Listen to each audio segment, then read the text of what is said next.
ஜீவானவ சிந்தனை பள்ளியினுடைய 392வது மெய்நிகர் மேடை இது. அதில் நம்முடைய பேராசிரியர் நாவா ஆய்வுக்குழுவினுடைய 57வது ஆராய்ச்சி கூட்டமாக இது அமைகிறது.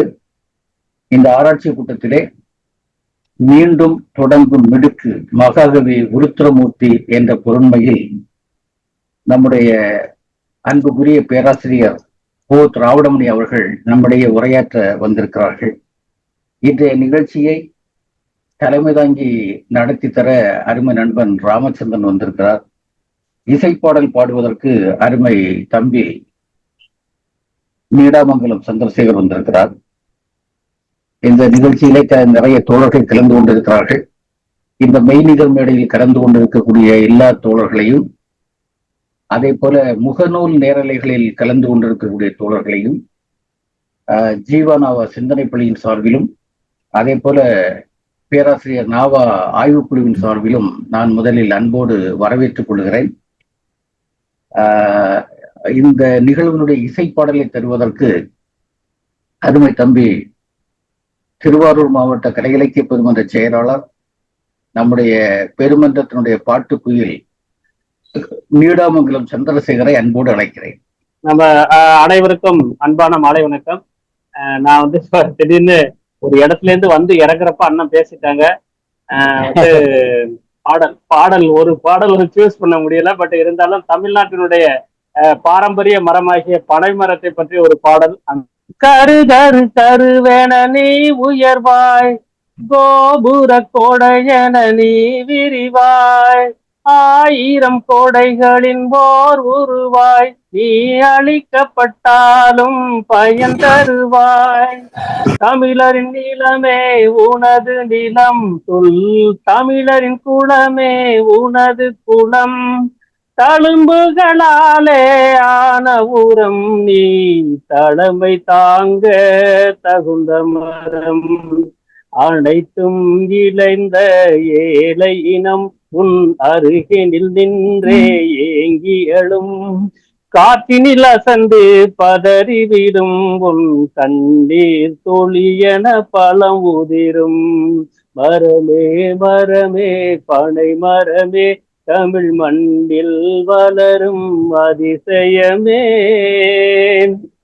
தாயின் சேலையை உன் கூரை, அதை தாங்கும் தூண்களை உன்மேனி, விறகாய் எரியும் உனது மட்டை, அதில் வேகும் உணவாய் உன் கிழங்கு, பட்டியலிட்டால் மாளாது உன் பெருமைகள் பேசி தீராது, உலகம் முழுதும் மண் மீது அட உன் போல் வேறொரு மரமேது, அழகாய் படரும் மயில் தோகை அட அது போல் விரியும் உன் போலை, 1000 இலக்கியம் அளித்த கொடை, அந்த அறிவின் மகுடம் உனது தலை. மரமே மரமே பனை மரமே, தமிழ் மண்ணில் வளரும் அதிசயமே, வரமாய் கிடைத்த தாவரமே, உன்னை வணங்கி தொடுகிறதென் கரமே. மரமே மரமே பனை மரமே, தமிழ் மண்ணில் வளரும் அதிசயமே. நன்றி நன்றி சந்திரசேகர். முதல்ல இணைய சிக்கல் இருந்தாலும் கூட உன்னுடைய அருமையான இனிமையான குரல் ஒரு அழகிய பாடலை நமக்கு தந்திருக்கிறது. மிக்க மகிழ்ச்சி, மிக்க நன்றி சந்திரசேகருக்கு. அடுத்து இந்த நிகழ்ச்சியினுடைய தலைமுறையை தருவதற்கு நம்முடைய அருமை நண்பன் பேராசிரியர் ராமச்சந்திரன் அவர்கள் வருகிறார்கள். நான் ராமச்சந்திரனை பற்றி தனியாக இந்த அரங்கத்திலே அறிமுகம் செய்ய வேண்டிய தேவையில்லை. ஏனென்றால் பேராசிரியர் நாவா ஆய்வுக்குழு என்பதும் அல்லது பேராசிரியருடைய ஆராய்ச்சி பற்றிகை என்பதும் இன்றைக்கு அதனுடைய முகமாக திகழக்கூடியது நம்முடைய பேராசிரியர் ராமச்சந்திரன். தொடர்ச்சியாக இயங்கிக் கொண்டிருக்கிறார். பேராசிரியருடைய அந்த பேராசிரியருடைய அந்த ஒரு லட்சிய பயணத்தை இன்றைக்கு முன்னெடுத்து செல்வதில் முன்னணியில் நிற்கக்கூடிய தோழராக, நண்பராக இருக்கக்கூடிய ராமச்சந்திரன் இந்த இன்றைய நிகழ்வினுடைய தலைமுறையை தருவதற்கு மிக்க அன்போடு அழைக்கிறேன்.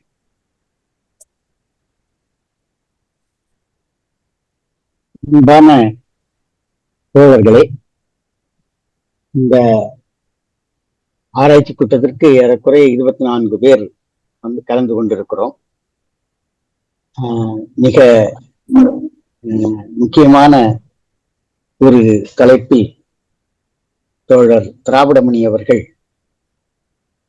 இப்போது உரையாற்ற இருக்கிறார்கள். மீண்டும் தொடங்கும் மிடுக்கு, மகாகவி உத்திரமூர்த்தி. உங்களுக்கு எல்லாருக்கும் தெரியும், பேராசிரியர் நாவா ஆய்வுக்குழு தொடர்ச்சியாக இந்த பணிகளை மாதந்தோறும் 2வது திங்கட்கிழமை என்று இந்த கூட்டத்தை நடத்தி வருகிறது. இது மெய்நிகர் கூட்டம் என்றாலும் கூட பல தோழர்களுடைய ஆதரவு நமக்கு இருக்கிறது. Low battery, please charge. பேராசிரியர் நாவா அவர்கள் தொடர்ச்சியாக 3 மாதங்களுக்கு ஒரு முறை ஆராய்ச்சி கூட்டத்தை நடத்தி கொண்டிருந்தார். சில வேளை 2 மாதத்துக்கு ஒரு முறையும் நடத்தி இருக்கிறார். அடிக்கடி குறிப்பிடுவதுண்டு, பாளையங்கோட்டையில் பேராசிரியர் வானமாமலை தனிப்பயிற்சி கல்லூரியிலும், அதே மாதிரி களக்காடு, நாகர்கோவில், அம்பாசமுத்திரம், தூத்துக்குடி ஆகிய இடங்களில் தொடர்ச்சியாக ஆராய்ச்சி கூட்டங்கள் நடக்கும். காலையில் இருந்து மாலை வரை நடக்கும். அதில் ஏறக்குறைய 5 அல்லது 6 கட்டுரைகள் வாசிக்கப்படும். ஒவ்வொரு கட்டுரையின் மீதும் காத்திரமான விவாதங்கள் நடக்கும். அந்த விவாதங்கள் மிகவும் செழுமையுடையதாக, வாசிக்கப்படக்கூடிய கட்டுரையை செழுமைப்படுத்துவதற்குரிய ஒரு நல்ல நோக்கத்தில் அந்த விவாதங்கள் நடைபெறும். அது செழுமைப்படுத்தப்பட்ட பிறகு ஆராய்ச்சி இதழ் பேராசிரியர் நடத்தியது உங்களுக்கு எல்லாருக்கும் தெரியும். ஆராய்ச்சி இதழில் அந்த கட்டுரைகள் எல்லாம் வெளிவரும். இப்படி ஒரு மிகப்பெரிய பணியை பேராசிரியர் நிகழ்த்தி கொண்டிருந்தார். தமிழியல் ஆய்வை பொறுத்தவரையில் ஆராய்ச்சி பத்திரிகையும் நெல்லையில் ஆராய்ச்சி கூட்டங்களை தொடர்ந்து நடத்திய நெல்லை ஆய்வுக்குழுவும் ஒரு முக்கியமான பங்களிப்பை தமிழகத்திற்கு, தமிழ் ஆய்வுலகில் நிகழ்த்தி இருக்கிறது. அது ஒரு தனித்த நாம் அந்த பணிகளை நாம் மதிப்பீடு செய்ய வேண்டிய காலகட்டம் நெருங்கி கொண்டிருக்கிறது. அது நிச்சயமாக அது கல்வி புலம் சார்ந்த ஆய்வாளர்களுக்கும் பிற ஆய்வாளர்களுக்கும் மிகவும் பயனுள்ள ஒரு பணிகளாக அவை இருந்தன. அதுதான் ரொம்ப முக்கியமானவை. இங்கு தொல்லியல், மானிடவியல், நாட்டார் வழக்காற்றியல், பழந்தமிழ் இலக்கியம், தற்கால இலக்கியம், வரலாறு, சமூகவியல் போன்ற, மார்க்சியம் போன்ற பல்வேறு துறைகள் குறித்து சிறந்த ஆய்வாளர்கள் அந்த கட்டுரைகளை தொடர்ச்சியாக எழுதி வந்திருக்கிறார்கள். அந்த வகையில் நாம் பேராசிரியரை நினைவு கூற வேண்டும். பேராசிரியர் விட்டு சென்ற பணிகளை நாம் எடுத்து செய்ய வேண்டும் என்ற நோக்கத்தில் பேராசிரியர் ஆர். சிவசுப்பிரமணியன், முத்துமோகன் அண்ணன், எஸ்.கே. கங்கா, நான் எல்லாரும் சேர்ந்து இந்த பணியை செய்து கொண்டிருக்கிறோம். அதற்கு வர வர ஆதரவு பெருகி கொண்டே வருகிறது என்றால் மிக இல்லை.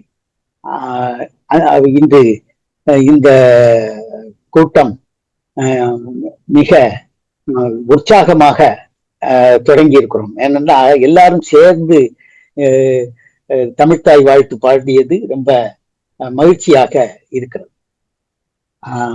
57 மாதங்களாக இந்த கூட்டங்களை நாங்கள் தொடர்ச்சியாக நடத்தி வருகிறோம் என்பதில் சற்று பெருமையாகவும் இருக்கிறது. பேராசிரியருடைய பெயரை தொடர்ச்சியாக உச்சரித்துக் கொண்டே இருக்கிறோம். தமிழகம் முழுமையிலும் வெளிநாடுகளில் இருந்தும் இன்று கூட மதிப்பிற்குரிய தோழர் ரவீந்திரன் அவர்கள் கலந்து கொண்டிருக்கிறார்கள். இலங்கையில் இருந்து, கனடாவில் இருந்து வருவார்கள், சிங்கப்பூர்ல இருந்து வருகிறார்கள். அவர்களுக்கெல்லாம் வந்து இந்த ஆராய்ச்சி கூட்டத்தின் மேல் அவ்வளவு நம்பிக்கை இருக்கிறது என்பதை நன்றாக உணர முடிகிறது. இன்றைய தலைப்பில் பேராசிரியர் திராவிடமணி அவர்கள் மீண்டும் தொடங்கும் மிடுக்கு மகாகவி உருத்திரமூர்த்தி மகாகவி என்ற பெயரில் கவிதைகளையும் தமது படைப்புகளையும் வழங்கிய திரு உருத்திரமூர்த்தி அவர்களுடைய படைப்புகள் பற்றி இன்று நம்மிடையே அவர் உரையாற்ற இருக்கிறார். இலங்கை தமிழுக்கு செய்த கொடை பற்றி நமக்கு எல்லாருக்கும் நன்றாக தெரியும். அது ஈழம் தமிழுக்கு செய்த கொடைகள் நமக்கு எல்லாருக்கும் நன்றாக தெரியும். ஏனென்றால் நம்ம நம்முடைய அகராதியை எடுத்துக்கொண்டால் கதிரவேர் பிள்ளையினுடைய அகராதி போன்றவற்றை எடுத்துக்காட்டாக சொல்லலாம். 19ஆம் நூற்றாண்டுல ஈழத்தமிழ் இலக்கியத்தை பொறுத்தவரையில தமிழ்நாடே வியக்கக்கூடிய அளவிற்கு இருந்தது அவர்களுடைய பணி அப்படின்னு சொல்லி பேராசிரியர் வையாபுரி பிள்ளை போன்றவர்கள் எல்லாம் மகிழ்ந்து குறிப்பிட்டிருக்கிறார்கள். நமக்கு தெரியும். அடுத்ததாக ஆறுமுக நாவலர் அவருடைய உரைநடை எழுத்து சொல்லப்போனால் முதல் உரைநடை அப்படின்னே சொல்லலாம். அந்த அளவிற்கு அவருடைய உரைநடை மிகவும் ஒரு அழுத்தமான உரைநடையாக இருந்தது.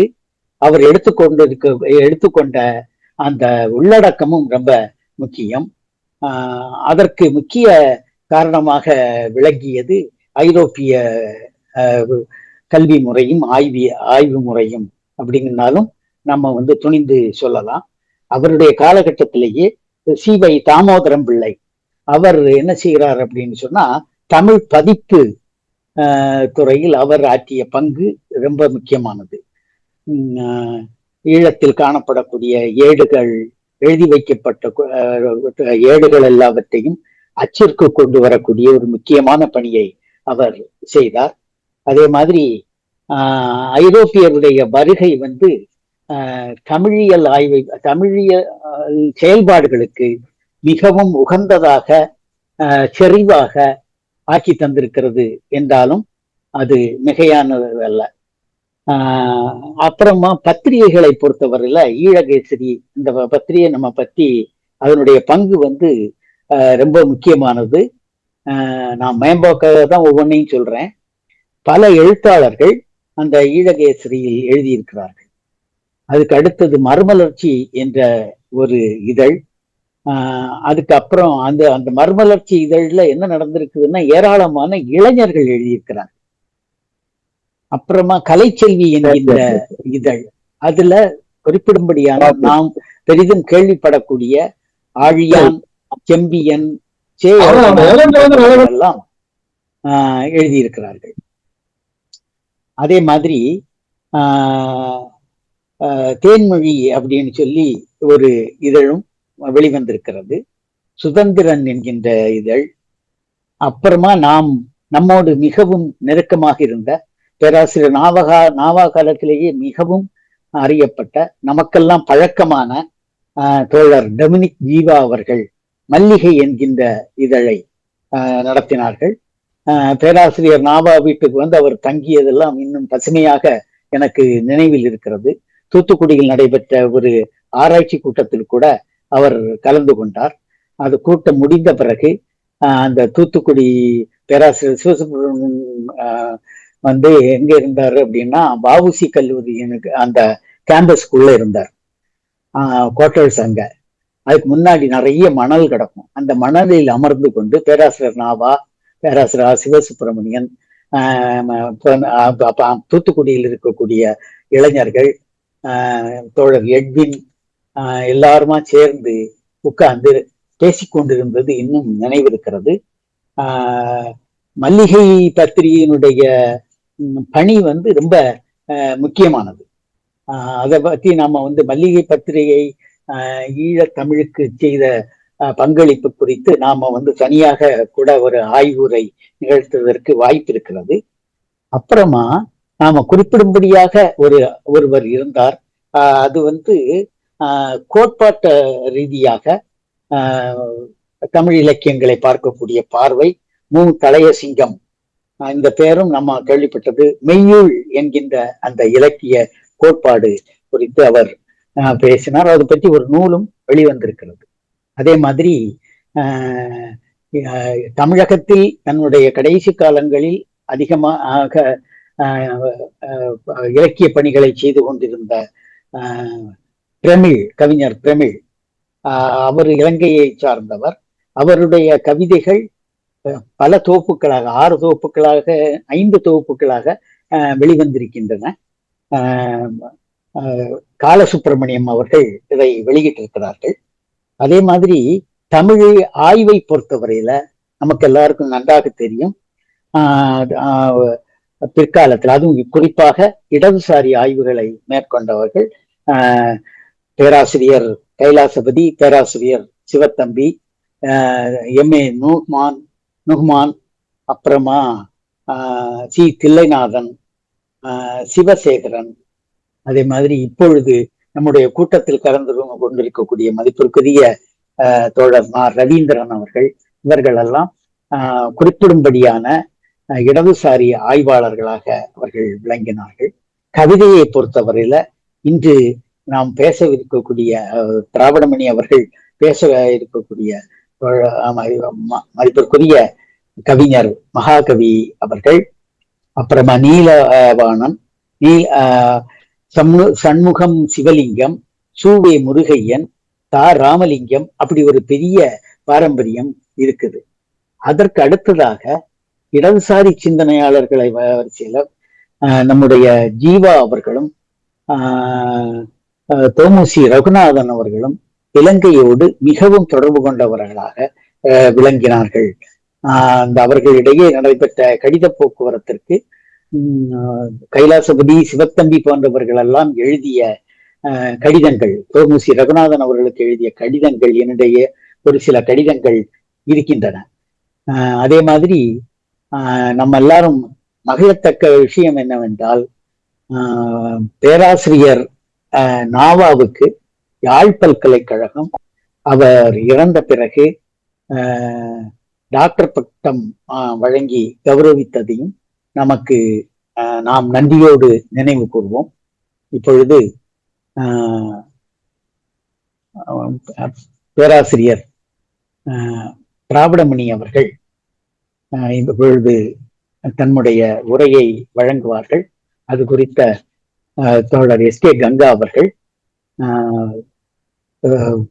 திராவிடமணி அவர்களை பற்றி ஒரு சில வார்த்தைகளை சொல்லி தொடங்கி வைக்குமாறு அன்போடு வேண்டுகிறேன். தோழர்களே, அருமையான ஒரு தலைமையுரை. ஏறத்தாழ இலங்கையும் தமிழகமும் என்று சொல்லுகிற போது ஒரு மிகப்பெரிய தொப்புள் கொடி உறவு உண்டு. அந்த தொப்புள் கொடி உறவை ஏறத்தாழ ஒரு சித்திரம் போன்று நம்முடைய தலைமை தாங்கிய அருமை நண்பன் ராமச்சந்திரன் இங்கே நம் முன்னே விவரித்திருக்கிறார். அது ஒரு வகையில ஒரு நம்முடைய நெஞ்சை நெகிழ வைக்கக்கூடிய ஒரு விஷயம். இலங்கையோடு நமக்கு இருக்கக்கூடிய உறவு என்பது வெறும் இன உறவு அல்லது மொழி உறவு என்பது மட்டுமல்லாமல் ஒரு ஒரு குடும்பத்தினுடைய ஒரு தன்மை அதிலே உண்டு. அதை நாம் எப்போதும் உணர்ந்து கொண்டிருக்கிறோம். இந்த வகையில ஒரு அருமையான ஒரு தலைமுறையை தந்த நண்பர் ராமச்சந்திரனுக்கு ஆய்வு ஆராய்ச்சி கூட்டத்தின் சார்பில் அன்பான நன்றிகளை தெரிவித்துக் கொள்கிறேன். அடுத்து இன்றைய உரையாளர் நம்முடைய பேராசிரியர் திராவிடமணி அவர்கள். திராவிடமணி அவர்கள் தஞ்சாவூரில் குந்தவை நாச்சியார் அரசு மகளிர் கல்லூரியிலே தமிழ் துறையில் இணை பேராசிரியராக பணியாற்றி கொண்டிருக்கிறார். அவர் பணியாற்றுகின்ற காலம் முதலும் ஆரம்ப காலம் தொட்டே தன்னை ஒரு படைப்பாளியாக, கவிஞராக, சிறுகதை ஆசிரியராக, ஆய்வாளராக தன்னை வளர்த்து கொண்டே வருகிறார். அவருடைய பெயரை நமக்கு எடுத்து காட்டுகிறது, திராவிடமணி என்ற பெயரை எடுத்து காட்டுகிறது. அவருடைய குடும்பத்திலே ஒரு திராவிட சூழல் இளமை முதலே இருந்து வந்ததை நாம் அறிகிறோம். அவர் வளர்ந்து வருகிற போதும் அதற்கு ஏற்ற மாதிரி நமக்கு அவருடைய சிந்தனை, செயல்பாடுகள் எல்லாவற்றையுமே மிக முற்போக்காக அமைத்து கொண்டு செயல்படக்கூடிய அருமையான தோழர். நமக்கெல்லாம் அவர் அறிமுகமானது இந்த கொரோனா காலத்தில் நாம் நடத்திய மெய்நிக சந்திப்புகள் மூலமாக நமக்கு அற்புதமான உறவுகள் எல்லாம் கிடைத்தன. அப்படிப்பட்ட ஒரு அற்புதமான உறவுதான் நம்முடைய அருமை தோழர் திராவிடமணி அவர்கள். தொடர்ச்சியாக அந்த மெய்நிகர் சந்திப்புகள், அதற்கு பிறகு உள்ள கலை இலக்கிய பெருமன்ற கூட்டங்கள், அல்லது ஜீவானவ சிந்தனை பள்ளியினுடைய நிகழ்வுகள், அல்லது பேராசிரியர் நாவா ஆய்வுக்குழுவினுடைய நிகழ்வுகள் என்று எல்லாவற்றிலும் பங்கெடுத்து வரக்கூடிய ஒரு அருமையான ஆளுமை அவர். ஒருவேளை ஆராய்ச்சி கூட்டத்திலே இப்போதுதான் முதன்முறையாக அவர் ஒரு உரையை ஆற்றுவதற்கு வந்திருக்கிறார் என்றாலும் கூட ஆராய்ச்சி கூட்டங்களில் அவர் கலந்து கொண்டிருக்கிறார். குறிப்பாக ஜீவானவ சிந்தனை பள்ளியிலே நிறைய உரைகளை தந்திருக்கிறார் தொடர்ச்சியாக. அப்படி அவர் உரைகளை தருகிற போது நான் கவனித்து வந்த ஒரு முக்கியமான விஷயம் என்னவென்று சொன்னால், துணிந்து பேசக்கூடிய ஒரு ஆற்றல். ஏனென்றால் ஜீவானவ சிந்தனை பள்ளியிலே அவர் ஆரம்பத்தில் பேசிய முதல் தலைப்புகளே, முதலில் திருநங்கையை பற்றி பேசினார், அடுத்து திருநம்பியை பற்றி பேசினார் என்றால் பாருங்களேன், துணிச்சலாக அதை பேசினார். அதே போல தொடர்ச்சியாக நம்முடைய இன்றைக்கெல்லாம் நம்முடைய மதிப்புக்குரிய நம்முடைய மேத்தூர் ராசகுமார் அவர்கள் பண்டை தமிழ் சமூகம் அறிந்ததும் அறியாததும் என்று நடத்துகிற தொடர் உரையாடலில் அந்த உரையாடலுக்கு தலைமை தாங்கி மிகச்சிறப்பாக அவர் செய்து வருகிறார். மட்டுமல்ல, அவர் நம்முடைய தமிழ் இலக்கியம் சார்ந்து செயல்படுகின்ற போது நான் அவரிடம் பார்த்த ஒரு மிக முக்கியமான ஒரு பரிமாணம் என்பது, இலங்கை தமிழோடு அவர் எவ்வளவு நெருக்கமாக இருக்கிறார் என்பதை நான் கவனித்து வந்திருக்கிறேன். இலங்கையில் உள்ள ஆளுமைகளோடு, இலக்கிய ஆளுமைகளோடு தொடர்ச்சியாக அவர் பயணித்து வந்திருக்கிறார்.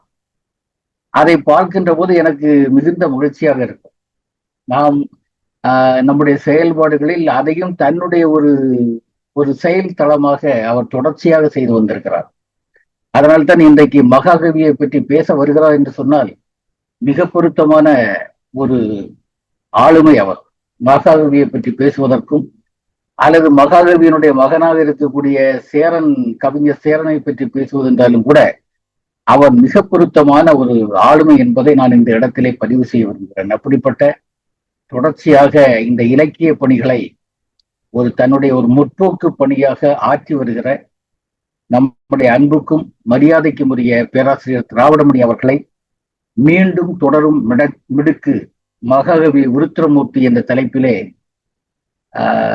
உரையை தருவதற்காக மிக்க அன்போடு அழைக்கிறேன்.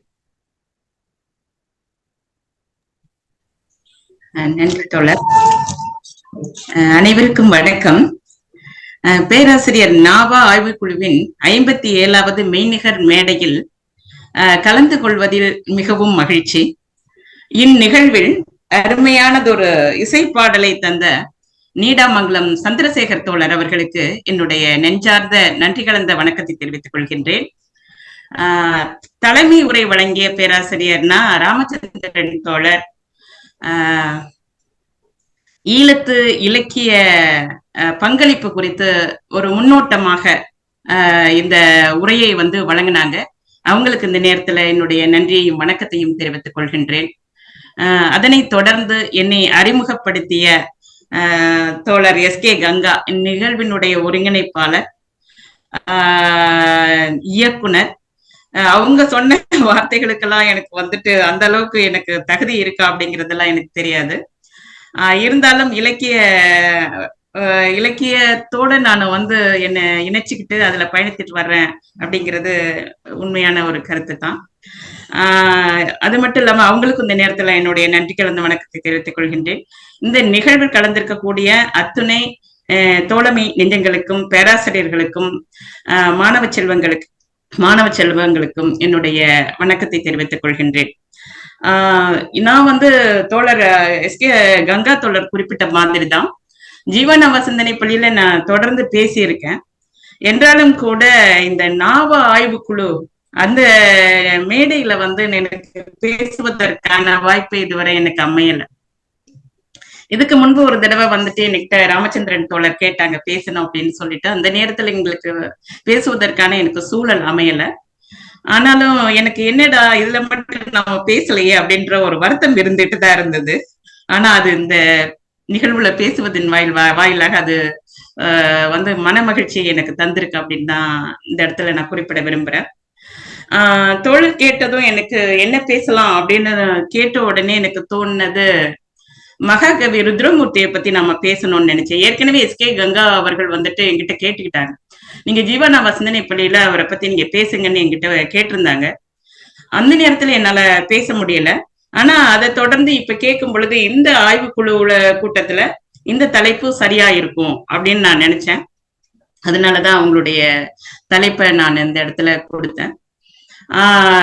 ரொம்ப அதாவது புறநானூற்றுல ஒரு வரி சொல்லுவாங்க, மன்னா உலகத்து மண்ணுதல் குறித்தோர் தம்புகள் நிறுவி தான் மாய்ந்தனரே அப்படின்னு சொல்லிட்டு. அந்த வரிகளுக்கு பொருத்தமானவர்கள் வெகு சிலர் தான். அதுல குறிப்பிடத்தகுந்தவர் தான் ஈழத்து மகாகவி ருத்ரமூர்த்தி அவர்கள். ஈழத்து மகாகவியை பொறுத்த வரைக்கும் பாத்தீங்க அப்படின்னா, தமிழ் இலக்கிய வளர்ச்சிக்கு ஈழத்து படைப்பாளர்களுக்கு தனி இடம் உண்டு.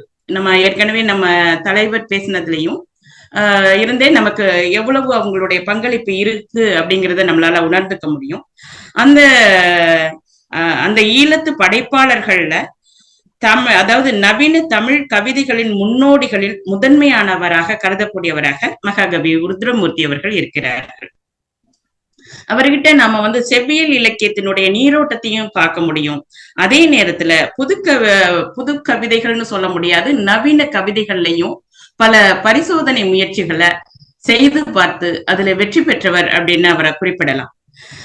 14 வயதிலிருந்தே கவிதைகளை எல்லாம் எழுத தொடங்கிய இவர் பல்வேறு புனைப்பெயர்களை வச்சு எழுதியிருக்கிறாரு. பண்டிதன், புதுக்கம்பன், புதுனா புலவன், மாபாடி, மகாலட்சுமி, வாணன், மகாகவி என்ற புனைப்பெயர்கள்ல எல்லாம் இவங்க வந்துட்டு கவிதைகள் எழுதியிருக்காங்க அப்படிங்கிறத நாம பாக்குறோம். இந்த கவிதைகள் இதுல எல்லாம் எழுதியிருந்தாலும் கூட, இத்தனை புனைப்பெயர்கள் அவங்க எழுதியிருந்தாலும் கூட, இவரது படைப்பு ஆளுமையாலும் தனித்துவத்தாலும் வடிவம், சொல், ஒத்திசைவு இவற்றில் புதிய கலை வடிவங்களை முயற்சி செய்து பார்த்து அதில் வெற்றி பெற்றதாலும் இவருக்கு இந்த இத்தனை புனைப்பெயர்கள்ல மகாகவி என்ற புனைப்பெயரே அப்படியே நிலை பெற்று நின்று விட்டதை அறிய முடிகிறது. இதை குறித்து அவர் வந்து மகாகவிங்கிற பெயரை ஏன் வச்சிட்டாரு அப்படிங்கிறது குறித்து எம்.ஏ. நுகுமான் அவர்கள் ஒரு கருத்து தெரிவிச்சிருக்காங்க. அதாவது அந்த காலகட்டத்துல புனைப்பெயர்ல எழுதுறது அப்படிங்கிறது ரொம்ப படைப்பாளர்கள் மத்தியில ரொம்ப பிரபலமாக இருந்திருக்குது. அப்படி பார்க்கும் பொழுது பாத்தீங்க அப்படின்னா ஆன கந்தசாமி, ஆசை முருகானந்தம், வரதர் ஆகியோர் வந்து இவரது இலக்கிய நண்பர்கள். அதுல கந்தசாமி என்பவர் பாத்தீங்க அப்படின்னா கவீந்திரன் என்ற புனைப்பெயர்ல கவிதைகளை எல்லாம் எழுதி வந்திருக்கிறாரு. அப்ப அந்த கவீந்திரன்ற பெயர் வந்து மகாகவிக்கு ரொம்ப பிடிச்சிருக்கு. இதை விட ஒரு சிறப்பான ஒரு புனைப்பெயரை வச்சுக்கணும் அப்படின்னு நினைச்சுதான் மகாகவி அப்படிங்கிற பெயரை வச்சாரு.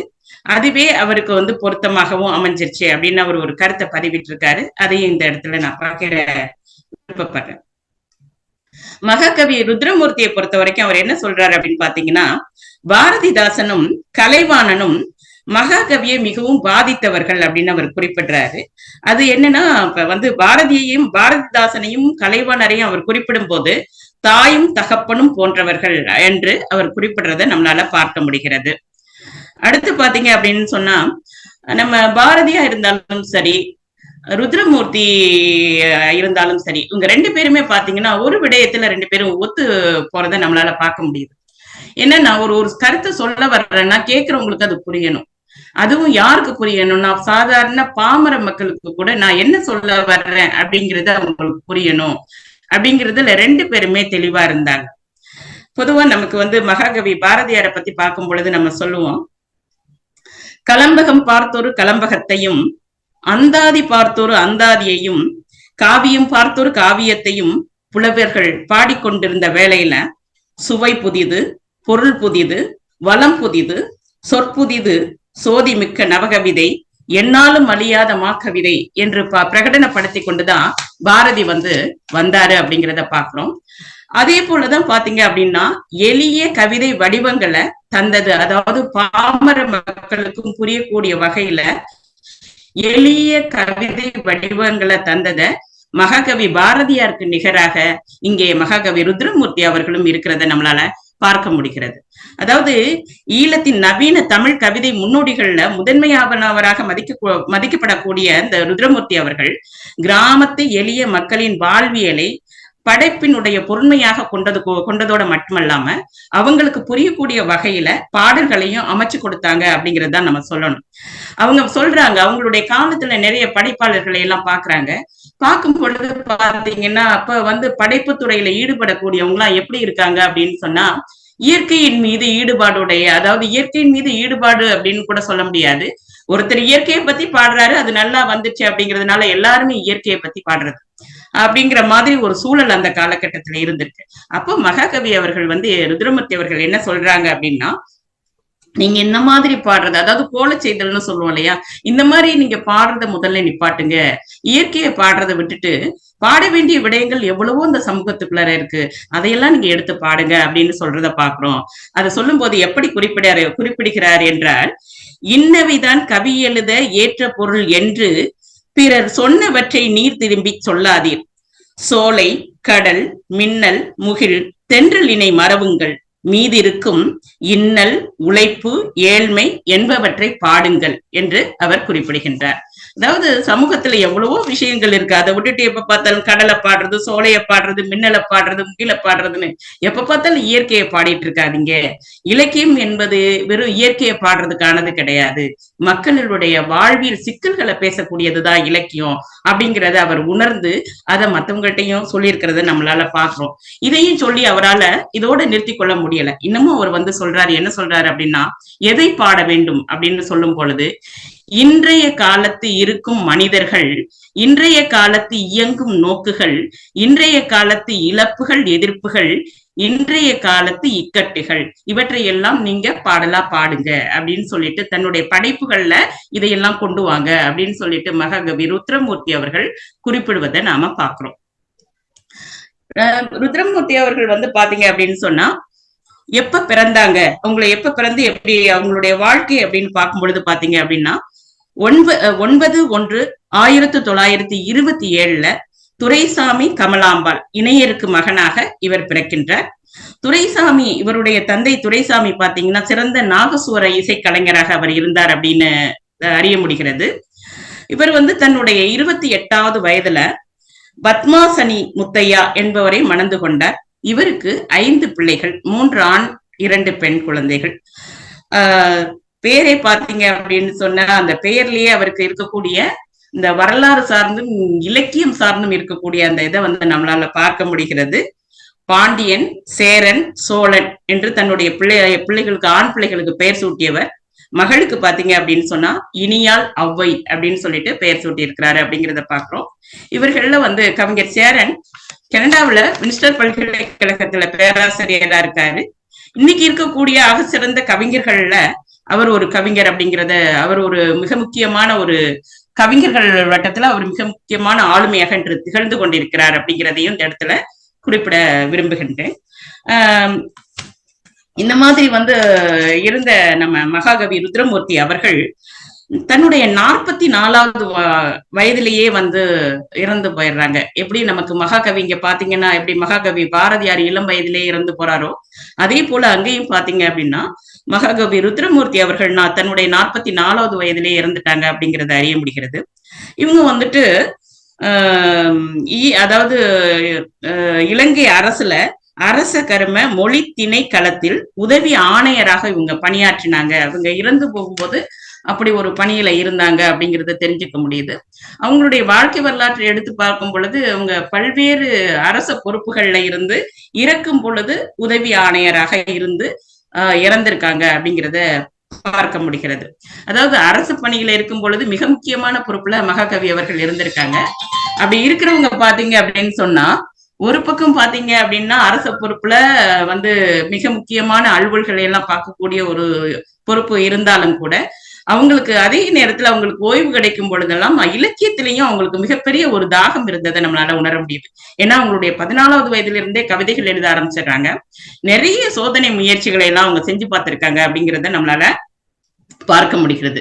அதாவது 14 வயதில் இருந்தே கவிதைகளை எழுத தொடங்கினார்னு நம்ம சொன்னோம் இல்லையா, அது 1943 இருந்து அவரது படைப்புகள் இதழ்கள்ல எல்லாம் வர ஆரம்பிச்சிருச்சு. கிராம ஊழியன், மறுமலர்ச்சி, ஈழகேசரி, ஆனந்தன் போன்ற பத்திரிகைகள்ல அவங்களுடைய தொடக்க கால கவிதைகள் எல்லாம் வெளிவந்திருக்கிறத பார்க்க முடிகிறது. கிட்டத்தட்ட 30 ஆண்டு காலம் பாத்தீங்க அப்படின்னா ஈழத்தமிழ் அதாவது ஈழத்தமிழ் இலக்கிய உலக செழுமைப்படுத்தியதுல இவருடைய பங்களிப்பு ஒரு குறிப்பிடத்தகுந்தது என்று குறிப்பிடலாம். இந்த மகாகவி பாத்தீங்க அப்படின்னா நிறைய புதிய புதிய பரிசோதனைகளை எல்லாம் செஞ்சு பார்த்தாங்க அப்படின்னு சொன்னேன். அதுல வெற்றியும் பெற்றார்கள் அப்படின்னு குறிப்பிட்டேன். இவங்க ஒரு 15க்கு மேற்பட்ட நூல்களை எழுதியிருக்காங்க அப்படிங்கிறத பாக்குறோம். அதுல முதல்ல பார்க்கும் பொழுது 16-17 வயதுல எழுதப்பட்ட கவிதைகளை எல்லாம் தொகுத்து ஒரு கையெழுத்து பிரதியா அவங்க கொண்டு வர்றாங்க. கையெழுத்து பிரதி மாதிரி ஒரு தொகுப்பை கொண்டு வர்றாங்க. ஒரு தொகுப்புல 4 தொகுப்பு. அதாவது வாகனம், புரட்சி, கவிக்கண்ணி, ஆரம் என்ற 4 தலைப்புகள்ல அவங்க என்ன செய்யறாங்க, கையெழுத்து கவிதை நூல்களாக அதை கொண்டு வர்றாங்க. அந்த 4 கவிதை தொகுப்பையும் இளமை கால நண்பர்களுக்கு ஒவ்வொரு நூலையும் அவங்க சமர்ப்பணம் செய்திருக்கிறதையும் நம்மளால பார்க்க முடிகிறது. இதுல குறிப்பிட வேண்டிய ஒரு செய்தி என்ன அப்படின்னு பாத்தீங்க அப்படின்னா, அந்த கையெழுத்து பிரதியில அந்த கவிதை தொகுப்பை உருவாக்கி அதுக்கு ஒரு அட்டைப்படத்தையும் அவங்களே உருவாக்கி அந்த அட்டைப்படத்தினுடைய பின்பகுதியில பாத்தீங்க அப்படின்னு சொன்னா அறிவாலும் சுத்தியலும் இத ருத்ரமூர்த்தி அவர்களே அட்டைப்படத்துல மகாகவி ருத்ரமூர்த்தி அவர்களே அட்டைப்படத்துல வரைஞ்சாங்க அப்படிங்கிறத பார்க்க முடியுது.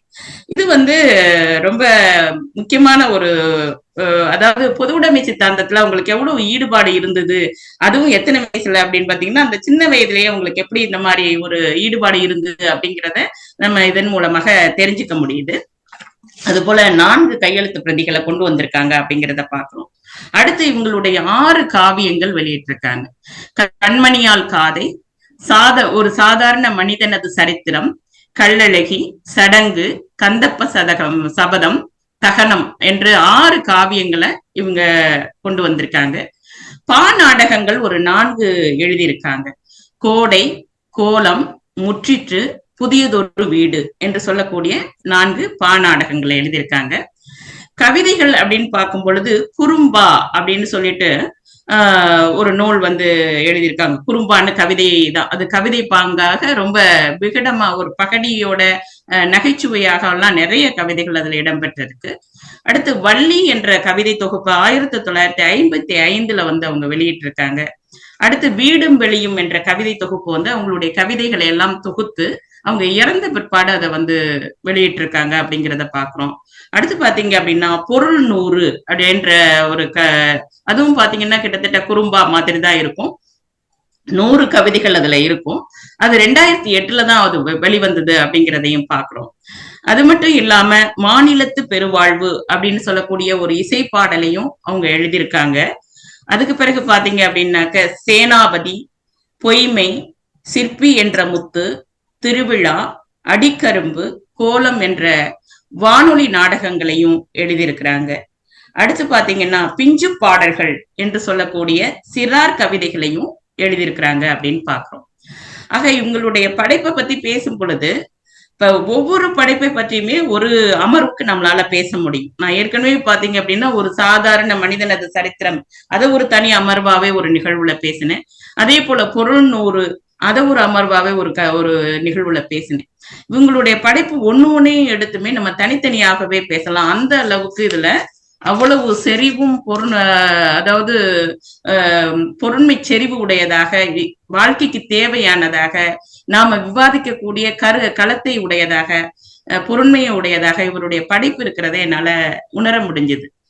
ஒரு சாதாரண மனிதனது சரித்திரம் என்று சொல்லக்கூடிய இந்த காவியத்துல பாத்தீங்க அப்படின்னு சொன்னா, இந்த காவியத்தை நான் 10 அத்தியாயத்தையும் படிச்சு முடிச்ச பொழுது இதை படிக்கக்கூடிய ஒவ்வொருத்தருக்குமே இது நம்ம வாழ்க்கையில நடந்துச்சுல, இது நம்ம வாழ்க்கையில நடந்ததுல அப்படின்னு நாம நினைக்கிற மாதிரிதான் நம்மளுடைய பாலிய வயதுக்கு போயிடுவோம். அந்த அத்தியாயத்துல வரக்கூடிய இளமை காலத்துல இருக்கக்கூடிய ஒவ்வொரு அத்தியாயத்திலும் அவங்க சொல்லக்கூடிய விடயங்கள் வரும் பொழுது நம்ம கண்டிப்பா நம்மளுடைய வாழ்க்கையினுடைய ஒவ்வொரு படிநிலைகள்லையும் அதை நம்ம நினைச்சு பாக்குற மாதிரியே இருக்கும். அதுல ஆண்மகனாக இருந்தா அவங்களுக்கு அப்படியே அவங்களுக்கு 99 விழுக்காடு தன்னுடைய வாழ்க்கையினே இதெல்லாம் நடந்திருக்கே அப்படின்னு நினைக்கிற மாதிரி அந்த காவியம்ங்கிறது இருக்கும். அதுல சாதாரண மனிதனின் சரித்திரம் அப்படிங்கிறதுல என்ன கதை அப்படின்னு பாத்தீங்க அப்படின்னா, வேலுப்பிள்ளை வள்ளியம்மி அப்படின்னு சொல்லிட்டு ஒரு பெற்றோர் இருப்பாங்க. அவங்களுக்கு முத்தையன் என்ற மகன் இருப்பான். அவன் பிறந்து வளர்ந்து அப்படியே வருவான். ஒரு வாலிபனாக வரும் பொழுது பாத்தீங்கன்னா செல்விங்கிற பெண்ணை காதலிப்பான். அவருடைய ஊர் எது அப்படின்னு பாத்தீங்க அப்படின்னு சொன்னா வடலிக்கூடல் அப்படிங்கிற ஊர்லதான் அவன் பிறந்து வளர்ந்தது எல்லாம். அங்கதான் அந்த செல்விங்கிற பெண்ணையும் பாக்குறான். பார்த்து அந்த பெண்ணின் மீது காதல் வயப்படுறான். அப்படி இருக்கக்கூடிய சூழல்ல அவன் பணியின் நிமித்தமாக பக்கத்துல இருக்கக்கூடிய ஒரு நகரத்துக்கு போறான். அந்த நகரத்துக்கு போகும் பொழுது பாத்தீங்க அப்படின்னு சொன்னா அங்க போய் வேலை பார்த்துட்டு இருக்கான். அப்படி வேலை பார்த்துட்டு இருக்கும் போது அந்த வள்ளிங்கிற பெண்ணை ஒருத்தர் அதாவது வலிமை உடைய ஒரு ஆள் கொண்டு போயிட்டாரு அப்படின்னு அவருடைய நண்பர்கள், அதாவது ஒரு கல்யாணம் பண்ணிட்டு போயிட்டாரு அப்படிங்கறத நண்பர்கள் மூலமாக அவனுக்கு தெரிய வருது. அப்படி தெரிஞ்ச உடனே என்ன ஆகுறன்னா, தன்னுடைய காதல் கையை விட்டு போயிடுச்சு, தன்னை காதலித்த பெண்ணை வேற ஒருத்தன் அடைஞ்சிட்டான் அப்படின்னு தெரிஞ்ச உடனே நமக்கு அவ கிடையாது, நமக்கு அவ கிடைக்க மாட்டான்னு அந்த காதல் தோல்வியால இதுவரைக்கும் நல்லா இருந்த பையன் புகைப்பிடிக்கிறது, குடிக்கிறது, அதாவது பெண்களோட சபகாசம், அது மட்டும் இல்லாம ரேஸுக்கு போய் பணத்தை கட்டி ஏமாறுறது, இப்படி எல்லா வகையிலையும் தன்னிட்ட இருக்கக்கூடிய பணத்தை எல்லாம் கரைக்கிறான். தன்னுடைய வாழ்க்கையிலிருந்து நிலை தடுமாறி வேற ஒரு திசைக்கு அவனுடைய வாழ்க்கையினது போயிட்டு இருக்கு. ஊர்ல பெற்றோர்கள் கடிதம் எழுதி பாக்குற மகன் தேர்ந்து எந்த ஒரு பதிலும் வரல. உடனே அவங்க அப்பாவே மகனை தேடி போறாரு. அங்க தன்னுடைய மகனை போய் பார்த்தோன்னே அவர் முதல் செய்யற வேலை என்னன்னா, அந்த பையனுக்கு ஒரு செருப்பு வாங்கி முதல்ல போடுவாரு. போட்டுட்டு அப்புறம் பார்பர் ஷாப் அழைச்சிட்டு போய் அந்த முகத்தை எல்லாம் அந்த காடு போல வளர்ந்துருக்கக்கூடிய அந்த சிகையெல்லாம் சரி செஞ்சு வீட்டுக்கு ஒரு நல்ல புத்த ஆடை எடுத்து உடுத்த சொல்லி வீட்டுக்கு அழைச்சிட்டு வருவாரு. அழைச்சிட்டு வந்தோடனேதான் அவங்க அம்மாவுடைய மனசு அப்படியே குளிர்ந்து போகும் தன்னுடைய மகனை பார்த்தோன்னே. அதுக்கு பிறகு ஒரு தெய்வானை என்ற பெண்ணை பார்த்து திருமணம் செஞ்சு வைக்கிறாங்க. இவனுக்கு அந்த செல்வியினுடைய நினைவாகவே இருக்கிறதுனால அந்த தெய்வானையோட அவனால திருமணம் முடிந்த பிற்பாடு கல்லுப்பட்டினம்னு சொல்லக்கூடிய அந்த நகரத்துக்கு திரும்ப வந்துடுறாரு. வேலை பார்த்துட்டு இருக்காரு. தன்னுடைய மனைவி ரொம்ப நல்ல பொண்ணு. ஆனாலும் கூட அவளோட செல்வியை மறந்துட்டு ஒரு மனைவியாக இவரால ஏத்துக்க முடியல. அப்படியே கொஞ்ச நாட்கள் போகுது. அவள் அவளுடைய பொறுமை, அவளுடைய நல்ல பண்பு இதையெல்லாம் பார்த்துட்டு இவர் தன் மனம் மாறி தன்னுடைய மனைவியோட சேர்ந்து வாழ ஆரம்பிக்கிறாரு. அப்பதான் பாத்தீங்க அப்படின்னா நம்ம குடும்பத்தை நம்ம எப்படி வச்சிருக்கோம் அப்படிங்கிற அது அவருக்கு தெரியுது. தெரிஞ்சவொன்னு என்ன செய்யறாரு அப்படின்னு சொன்னா, கடுமையாக உழைக்கிறாரு. உழைச்சு நல்லா ஒரு சம்பாதிச்சு, நாமெல்லாம் திடீர்னு நம்ம கதைகள் எல்லாம் பாக்குற மாதிரி எடுத்தோன்னு பெரிய பங்களா வீடு இப்படி எல்லாம் வாங்கல. அதுதான் எனக்கு பார்க்கும்போது ஆச்சரியமா இருந்தது. ஒரு சின்ன, அதாவது ரயில் தண்டவாளம் இருக்கக்கூடிய அந்த பாதைக்கு பக்கத்துல ஒரு சின்ன வீட்டுல முன்னாடி குடியிருப்பாங்க. இவர் நல்லா சம்பாதிச்சு வசதியா நல்லா கடுமையாக உழைத்து சம்பாதிச்சு மனைவியை ஒரு பெரிய வாடகை வீட்டுக்கு கூட்டிட்டு போவாரு. அதுதான் இதுல அந்த கதையில பாத்தீங்கன்னா எனக்கு ஆச்சரியமா இருந்தது. ஏன்னா இயல்பு வாழ்க்கை அதுதானே. நாம நினைச்ச உடனே சம்பாதிக்கிறோம், நல்லா ஒழுக்கமா இருக்கிறாரு, இந்த கெட்ட பழக்க வழக்கம் எல்லாம் போயிடுச்சு, நல்ல கணவன் மனைவி ரொம்ப மகிழ்ச்சியா இருக்கிறாங்க அப்படின்னு சொன்னா உடனே உழைக்கிறாங்க அப்படின்னா பெரிய எடுத்த உடனே பெரிய பங்களா அப்படி எல்லாம் வாங்கிட முடியாதுல்ல. இயல்பு வாழ்க்கையில என்ன செய்ய முடியும், இருக்கிறத விட கொஞ்சம் நல்ல இடத்துக்கு போக முடியும். அதே போலதான் இங்க பாத்தீங்க அப்படின்னா அந்த சின்ன வீட்டுல இருந்து, வசதியற்ற அந்த சின்ன வீட்டுல இருந்து ஒரு நல்ல இடத்துக்கு அவங்க போவாங்க. போயிட்டு ஒரு பெரிய வாடகை வீடு பார்த்து அங்க போவாரு. அவங்க அப்பா அடமானம் வச்சிருக்கக்கூடிய அந்த சொத்துக்களை மீட்பாரு. அதுதான் அவர் செய்யக்கூடியது. அதுக்கே அந்த ஊர்ல உள்ளவங்க எல்லாம் என்ன சொல்லுவாங்க அப்படின்னு பாத்தீங்கன்னா, இவன் முத்தையன் பணம் என்ன அச்சடிக்கிறானா, இவ்வளவு பணம் எப்படி வருது, இவ்வளவு பணம் எப்படி வருதுன்னு புறணிய பேசுவாங்க, ஊருக்குள்ளார எல்லாம் பேசுவாங்க. ஆனாலும் கூட ஒரு சராசரி மனிதருக்கு அலுவலகத்துல இருக்கக்கூடிய பணிப்பளு, அப்புறம் அதையும் தாண்டி ஊரார்கள் பேசக்கூடிய அந்த புரணி பேச்சு, இதையெல்லாம் கடந்து அவன் வந்து ஒரு நல்ல மனிதனாக, நல்ல ஒரு கணவனாக, நல்ல ஒரு மகனாக வாழ்க்கையை நடத்தி அப்படியே வந்துட்டே இருப்பாரு. அப்படி இருக்கும்போது பாத்தீங்க அப்படின்னு சொன்னா, அவங்க அப்பா அங்க இருக்காரு இல்லையா, வேலுப்பிள்ளை, அவருக்கு வந்து வயலுக்கு போயிட்டு வரும்போது அவருக்கு வந்து வயல்லே விழுந்து அவருக்கு உடல்நிலை ரொம்ப மோசமாயிடும். அவரை கொண்டாந்து அங்க உள்ள ஒரு மருத்துவர், அதாவது கிராமங்கள்ல எல்லாம் பாத்தீங்க அப்படின்னு சொன்னா மருத்துவர் சமூகம் இருக்காங்க இல்லையா, அவங்க தானே வந்து உடனே பார்ப்பாங்க. அவர் வந்து பாப்பார வந்து அங்க வேலுப்பிள்ளைய வந்து பார்த்துட்டு, நான் கொடுக்கக்கூடிய மருந்து இவருக்கு சரியாகாது, பொருந்தாது அப்படின்னு சொல்லிட்டு இருப்பாரு. அதே சமயத்துல இங்க பாத்தீங்கன்னா கல்லுப்பட்டினத்துல ஒரு மருத்துவமனையில வந்து தன்னுடைய மனைவியை கொண்டு போய் இவர் சேர்த்திருப்பார். சேர்த்து அங்க வந்து அவ வந்து இது பிரசவத்துக்காக அவ இருப்பா. அப்ப வந்து இங்க வேலுப்பிள்ளை இறந்து போவாரு. அதே நேரத்துல அங்க பாத்தீங்க அப்படின்னு சொன்னா அவங்க தெய்வானைக்கு ஒரு ஆண் குழந்தை பிறக்கும். அந்த ஆண் குழந்தைய தூக்கி வந்து அந்த மகன் வந்து என்ன செய்வாருன்னா, முத்தையன் வந்து ஆஹா வேலுப்பிள்ளை பிறந்தார் அப்படின்னு சொல்லிட்டு அப்படியே தன்னுடைய மகனை அப்படியே தூக்குவாரு. தூக்குவாரு. அதுக்கு பிறகு பாத்தீங்கன்னா இங்க வேலுப்பிள்ளை இறந்துருவாரு. அதுக்கு பிறகு அவங்களுடைய வாழ்க்கையானது போய் அவன் சிறுவனாக பெரியவனாக ஒரு பையனை ஆன பிற்பாடு அவங்க ஊருக்கு திரும்ப வருவாங்க. ஊருக்கு திரும்ப வந்த பிற்பாடு தன்னுடைய மனைவியை அவருக்கு வந்து உடல்நிலை சரியில்லாம போயிடும் முத்தையனுக்கு. அப்ப வந்து அவருக்கு என்ன தோணும் மனசுல அப்படின்னாக்கா, சரி நம்ம போனாலும் தன்னுடைய மனைவியை வந்து அவனுடைய மகன் பாத்துக்குவான் அப்படிங்கிற எண்ணத்தோட அவர் இருப்பாரு. அப்புறம் அவர் இறந்து போயிடுவாரு. இறந்து போன பிறகு அவரை அடக்கம் செஞ்சிருவாங்க. அதாவது ஒரு பிறப்பில் இருந்து இறப்பு வரைக்குமே உள்ள நிகழ்வுகளை ஒரு சாதாரண மனிதனின் கதை அப்படின்னு சொல்லிட்டு அதுல கொடுத்திருப்பாங்க. அந்த 10 அத்தியாயத்துக்கும் பாத்தீங்கன்னா அவங்க பேர் கொடுத்திருக்கிறதே பாத்தீங்கன்னா ரொம்ப சிறப்பா இருக்கும். பிறந்தமை, வளர்ந்தமை, முனைந்தமை, திரிந்தமை, மணந்தமை, இணைந்தமை, சிறந்தமை, நிறைந்தமை, நடந்தமை, இறந்தமை அப்படின்னு சொல்லிட்டு அந்த 10 அத்தியாயத்தையும் உங்க பேர் சுட்டி இருக்கிறதே பாத்தீங்க அப்படின்னா ரொம்ப பொருத்தமா நல்லா இருக்கும் அப்படிங்கறத நம்மளால பார்க்க முடியுது. ஆக இந்த சரித்திரத்தை வந்து மகாகவி வந்து பாத்தீங்கன்னா கிட்டத்தட்ட 1 மாசத்துக்குள்ளரே இதை எழுதி முடிச்சிருப்பாரு. அதாவது 20/6/1965 எழுத தொடங்கி 24/7/1965 இதை நிறைவு செய்தார் அப்படின்னு நம்ம பாக்குறோம். இது பாத்தீங்க அப்படின்னா 4/12/1964 இருந்து 10 வாரங்கள் சுதந்திரன் என்ற இதழ்ல வந்து தொடர்ந்து இந்த சரித்திரம் வந்து வெளிவந்திருக்கு அப்படின்னு பாக்குறோம். இது மட்டும் கிடையாது, மகாகவி ருத்ரமூர்த்தி அவர்களுடைய படைப்புகள் எல்லாமே பாத்தீங்க அப்படின்னா இதழ்கள்ல தொடர்ந்து வெளிவந்ததை நம்மளால பார்க்க முடிகிறது. அடுத்து பாத்தீங்க அப்படின்னு சொன்னா, இது ஏன் இந்த கதையை சாதாரண மனிதனின் கதைன்னு இந்த சரித்திரத்தை எழுதினார் இல்லையா, இந்த சரித்திரத்தை எழுதுறதுக்கு ஒரு பின்புலம் இருக்கு. அது என்ன அப்படின்னு பாத்தீங்க அப்படின்னா, கலாநிதி சிவத்தம்பி இருக்காங்க இல்லையா, அவங்க பேராசிரியர், அவங்களுடைய அப்பா இறந்து போயிடுறாங்க. அவங்க இறந்து போன பிற்பாடு அவர் ஒரு மலர் வெளியிடணும் அப்படின்னு நினைக்கிறாரு. அதுக்கு எல்லாரிடம் இந்த கவிதைகள்லாம் அந்த கேட்கும் பொழுது நம்ம மகாகவியிடமும் ஒரு கவிதை வந்து கேட்கிறாரு அந்த மலர்ல போடுறதுக்கு. ஆனா மகாகவிக்கு இந்த மாதிரி எல்லாம் கவிதையெல்லாம் எழுதி பழக்கம்லாம் கிடையாது. அதாவது இந்த மாதிரி இந்த நினைவு மலர்ல போடுறதுக்கு எல்லாம் எழுதி அவருக்கு பழக்கம் இல்லை. அவர் எழுதுறாரு. அவர் எழுதும் போது அவருடைய மனதுல ஒரு ஒரு ஒரு நினைப்பு வருது. என்ன அப்படின்னு பாத்தீங்க அப்படின்னா, மனிதன்கிறது இறந்து போயிடுறானா, மனிதன் இறந்து போயிட்டா அப்படியே ஒரு மனிதன் பிறக்கிறானா இறந்துட்டானா அவனுடைய வாழ்க்கை அப்படியே முடிஞ்சிருதா? இல்ல, அப்படி முடியறது இல்ல. மனிதன் வந்து இறந்து போனவன் தான் மீண்டும் பிறக்கிறான் அப்படிங்கிறது அவருடைய கொள்கையாக இருக்குது.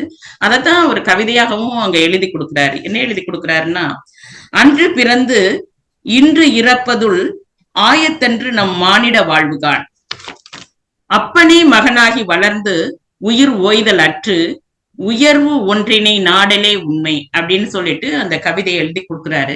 கொடுத்த பிற்பாடும் அந்த அந்த கருப்பொருள் வந்து இவருக்கு வந்து ஏதோ பண்ணிட்டே இருக்கு. இது தொடர்பா நம்ம ஏதாவது எழுதணும் அப்படின்னு இவருக்கு தோணிட்டே இருக்கு. அப்படி தோணிட்டே இருக்கும் போது என்ன செய்யறாரு அப்படின்னு சொன்னா, அடுத்து முற்றிற்று அப்படின்னு சொல்லிட்டு ஒரு நாடகம் எழுதுறாரு. அதுவும் கிட்டத்தட்ட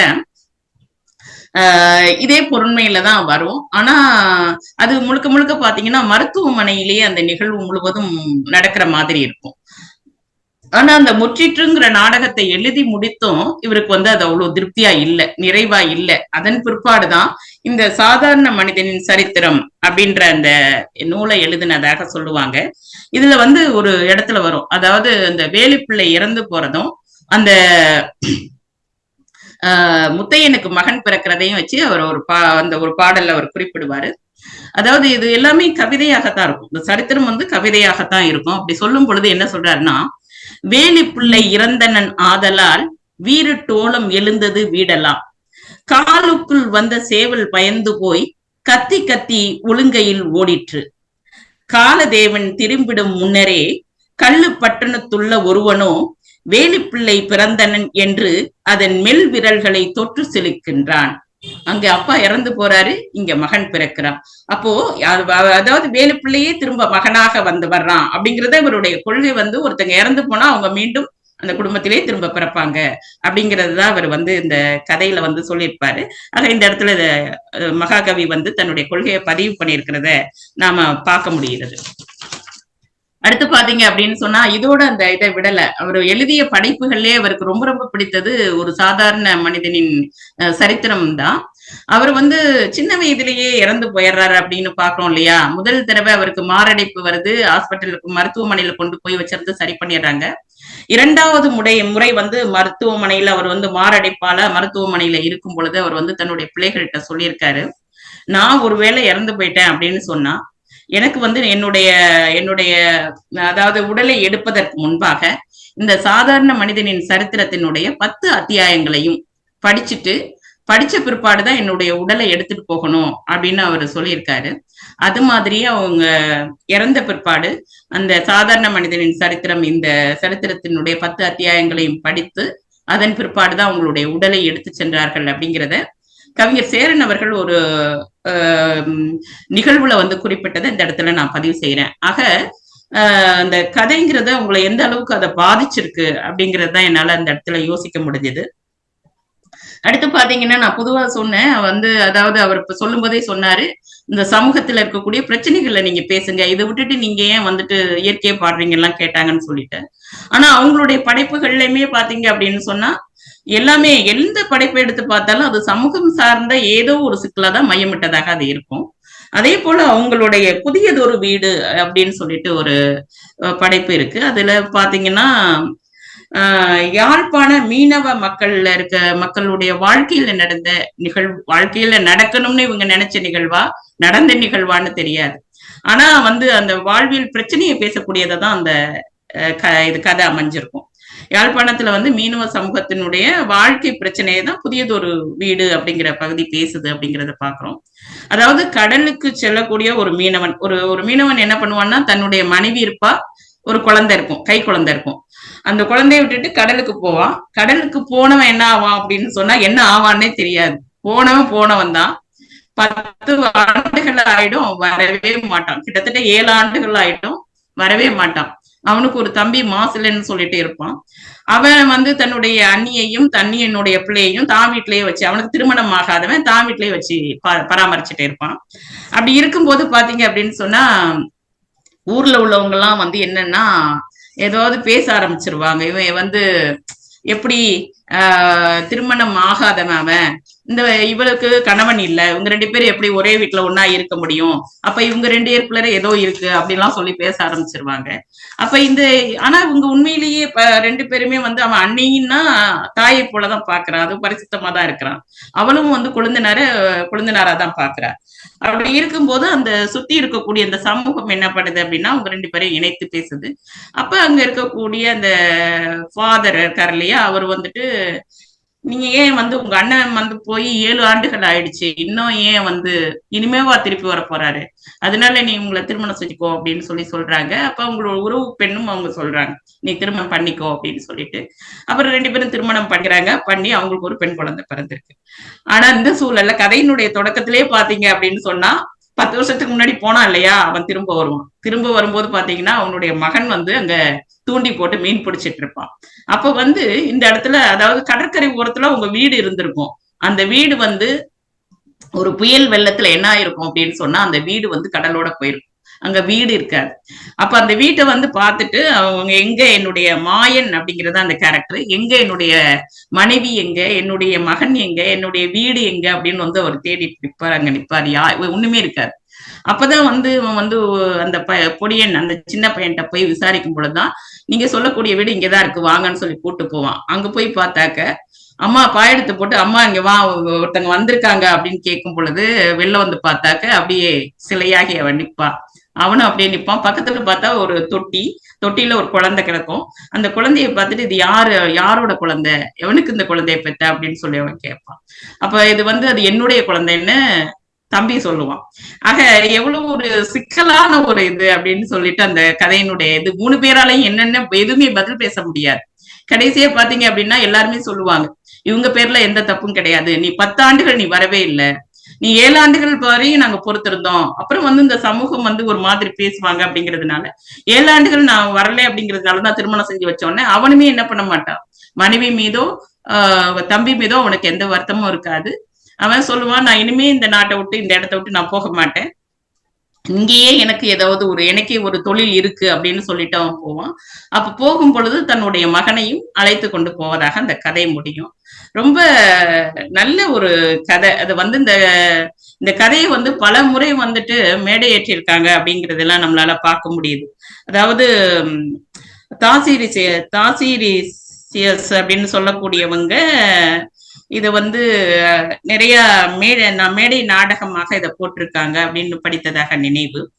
இது பாத்தீங்கன்னா இது கதையை படிக்கும் பொழுது எனக்கு தமிழ்ச்செல்வியினுடைய ஆறுகாட்டுத்துறை அப்படின்னு சொல்லிட்டு ஒரு நாவல், அந்த நாவல்லையும் இதை போலதான் அந்த கதையில வரும். தன்னுடைய கணவன் வந்து கடலுக்கு போனா திமிண்டு வரமாட்டான், தம்பியை திருமணம் செஞ்சுட்டு வாழ்க்கை போயிட்டு இருக்கையில பார்த்தா திடீர்னு வந்து நிற்பான். அதே போலதான் இந்த கதை எனக்கு தோணுச்சு. அதுல அருமையான அந்த தொடக்கத்துல ஒரு கவிதை அவர் எழுதியிருப்பார், ரொம்ப நல்லா இருக்கும். சிறு நண்டு மணல் மீது படம் ஒன்று கீறும், சில வேளை இதை வந்து கடல் கொண்டு போகும், கரிசோறு பொதியோடு தருகின்ற போதும் கடல் மீது இவள் கொண்ட பயம் ஒன்று காணும், கோடை கொடும் பனி மலை குளிரை அஞ்சி கோடி புறத்தினுள் உறங்கி விடலாமோ, ஆடை களைந்து தலை மீதினில் அணிந்தோ, ஆழ கடல் தயிர் என கடைய வந்தோம் அப்படின்னு சொல்லிட்டு அந்த மீனவர்கள் வந்து எப்படி அந்த கடலுக்குள்ளர போகும் பொழுது அவங்க இடையில அணிந்திருக்கக்கூடிய ஆடையை எடுத்து தலையில கட்டிக்கிறாங்க. கடல்ல போகும்போது அங்க நிழலுக்கு எங்க வெயில் அது அப்படியா இருக்கக்கூடிய அந்த இடத்துல, அதே சமயத்துல ஆழக்கடல் தயிர் என கடைய வந்தோம் அப்படின்னு சொல்வதாக அந்த பாடல் இருக்கும். அதுல மீனவ பிரச்சனையை பத்தி கொஞ்சம் உள்ளுக்குள்ள பேசுறாங்க. இடி மின்னல் இதெல்லாம் வரும் பொழுது அந்த கடலுக்கு போகக்கூடிய மீனவர்கள் எப்படி வந்து அதுக்குள்ளார வந்து அந்த சிக்கல்ல எப்படி மாற்றுறாங்க அப்படிங்கிறதுலாம். ஏன்னா கடலுக்கு போனவங்க மீண்டு வந்தாதான் உண்டு.